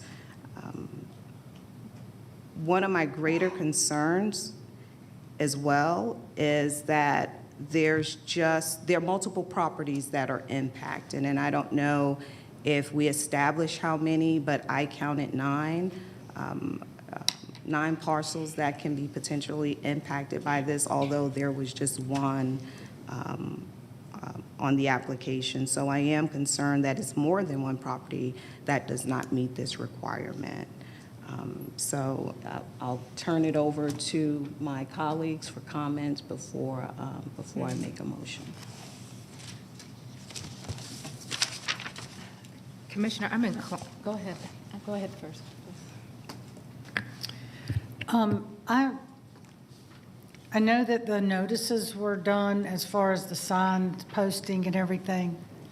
But was there there's no opposition on record, correct?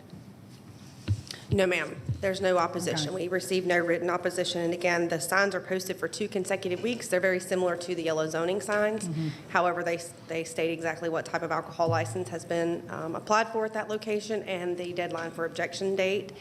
And again, the ad runs in the paper for 2 consecutive weeks. That's by code our means of communicating with the community to notify the community that an alcohol license has been applied for. Okay. As far as that's all I had for you. Okay. As far as the applicant, was there any contact made with the 9 homes or bordering neighbors that are within 300 feet? Or outside? There was some contact made in the zoning process, letting know convenience store. The letters were sent out directly to them. The process in the alcohol licensing doesn't have anything other than the signage and that. We didn't feel the need to reach out individually when we'd already had that dialogue in this room with some of the members that came to the Planning Commission meeting. They understood it was going to be a convenience store. Well, may I just, if I can just, since Parks is here, when the notification was sent for the zoning for the convenience store, was it also noted that there would be a potential application to come forward for an alcohol and license? No, it was not. Application? It was Okay. not. And that's some dialogue that I've referenced before. Maybe there's something that we need to change those procedures, but we did everything as good. And candidly, you know, every convenience store I've ever represented has had beer and wine. So I would, maybe it was an assumption on my part, but I would assume if a convenience store is going, they're going to be wanting beer and wine. Okay, and at the time the zoning application was submitted, was it the desire of the applicant at that time to offer beer and wine? Okay. Yeah, but you can't apply until after your zoning. No, I know, I was just curious. Thank you. Did Did you have further comment, Commissioner? Commissioner Gamble, Parks, don't. Yep, Parks. In looking over the stipulation letter that is dated March 10th of 2021 and was submitted by Garvis. There's 26 prohibited uses on here. Yeah. So it's obvious to me that at the time, Garvis worked closely with the neighbors to determine what uses they were willing to have on this parcel and which was not. And at the time that the stipulation letter was crafted, there is nothing regarding alcohol sales. That is correct. It wasn't, we don't typically do that, and I would say that we probably wouldn't have agreed to some of those limitations if we didn't anticipate getting an alcohol license in a convenience store, because if it's not going to be a convenience store, it's going to, some of those other potential uses would be what the property owner would look for on the property. So, it's not a perfect system, but it's, we can't apply for the alcohol license until the zoning's done, and we follow the procedures on both. But yeah, there was a lot of dialogue on excluding uses, including the convenience store use, and very detailed conditions on how that operation would operate, including hours of operation, safety plan, lighting, all those kind of things were included in that stipulations. And from the minutes that I'm reading, it sounds like after the Planning Commission meeting and these discussions were had and finalized, the opposition Correct. was satisfied with the applicant. That's my understanding. Well, if I can add, Parks, if you can just stand there. Typically, when we have stipulations, the community weighs in, and we have some civic organization and even community members that are a lot more engaged in the process. So it's not a typical practice for the average neighbor, who I'll say is not really engaged, to offer up or foster a list of those items that they do not want in the community, because for the most part, they don't know what to ask for. And, I just say that not to be disparaging against anyone, but if you're not familiar with the process, then you're just not familiar with the process. So typically when we have the list of prohibited uses, that usually is brought on by some community members, but also by commissioners, based on some uses and some challenges and some businesses that we've had in the past. I don't know that with the original application, and I know that Garvis represented the applicant at that time. I don't know how detailed those meetings and conversations were, or even if it was shared with the community that there will be alcohol sales there, because it's been mentioned several times already that there is this assumption that if you have a convenience store, then you will have alcohol sales. So if that is the assumption, then I'm not 100% sure that that was explicitly shared with the residents. And to respond to your question, I know that some of the residents showed up to the Planning Commission meeting because Garvis was out of town. I was covering it, a continuance.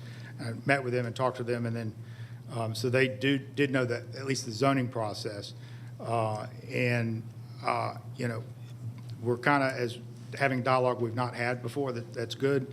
If this board wants us to start sending letters on alcohol licenses to adjacent neighbors, that's something else. But I don't think this client should be penalized because of a process change that you may think that there's a gap in your process. That shouldn't penalize my client who followed the process as it was presented. Oh, no, and I agree, and they won't be penalized for that, not at all. Okay. Yes, I'd just like to share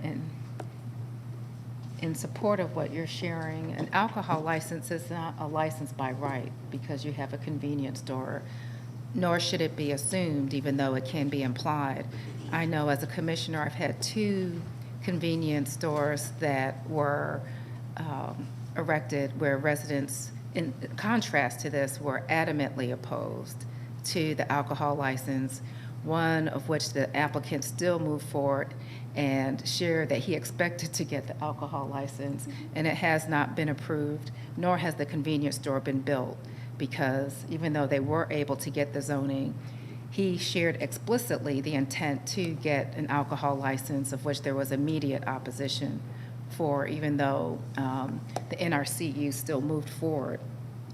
So I hear what you're saying, but then there would be no need for us to have this conversation. And I agree with you, Commissioner Sheffield, a conversation could have been had with you explicitly, so you would know, because that might have informed your decision on the convenience store if you knew for that's viability that you needed to have this. I support your line of questions.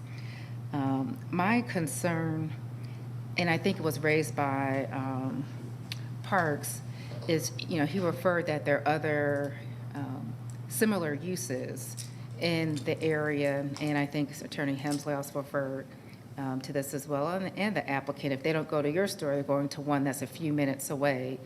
And it becomes a very tough question. If there are other comparable uses, is it reasonable to put in a similar use? Because then it looks like you might be being arbitrary or capricious with respect to this one location or one user, which gets to a question that we've had come up many times in zoning.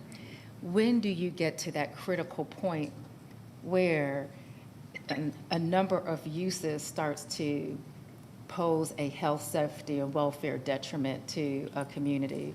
There are communities that are typified by having an overabundance of certain uses that are not looked at as positive for a community. And I could say alcohol sales, and having a number of alcohol establishments in depressed communities is, not necessarily saying that this is one, but a moderate income community, communities of color, and seeing certain uses more prevalent in those areas than you will see in other communities raises a lot of questions. And it's not just alcohol, there's other uses, and we've gone back and forth, and I don't know the answer to that. So I get where you're coming from, and I also get the concern of when you start to see a number of places for alcohol sales in certain communities, even if there isn't hard evidence before us about property values, about specific detriment, which, again, is something else I think we should flesh out. I'm just concerned about when is it reasonable for a commissioner to say, it wasn't the fourth one, it's the fifth one. It's not the fifth one, it's the sixth one. I don't know how we begin to approach that. I'm inclined to support where you may go, but just understanding that's something that we need to address that, because I think, as was shared, there are some concerns about that, and then there's some concerns about how open our code is that doesn't provide us, perhaps as much direction as it could as to what that catch-all statement is on adverse impact.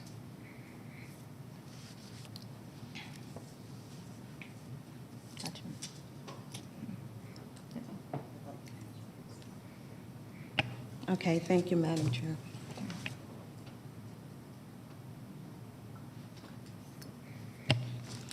Thank you, Madam Chair. Again, I appreciate everyone's time here today in presenting testimony to the board.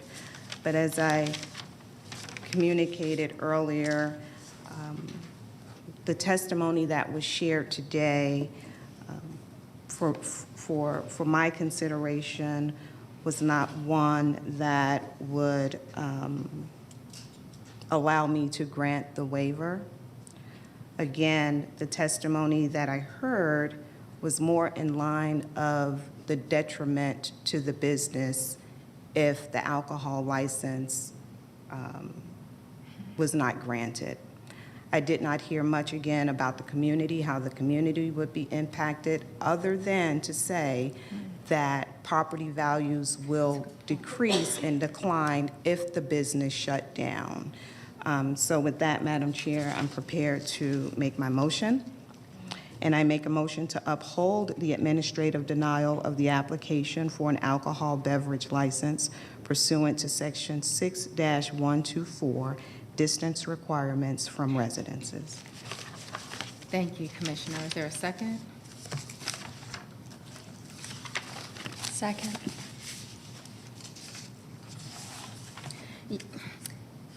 Yes, discussion?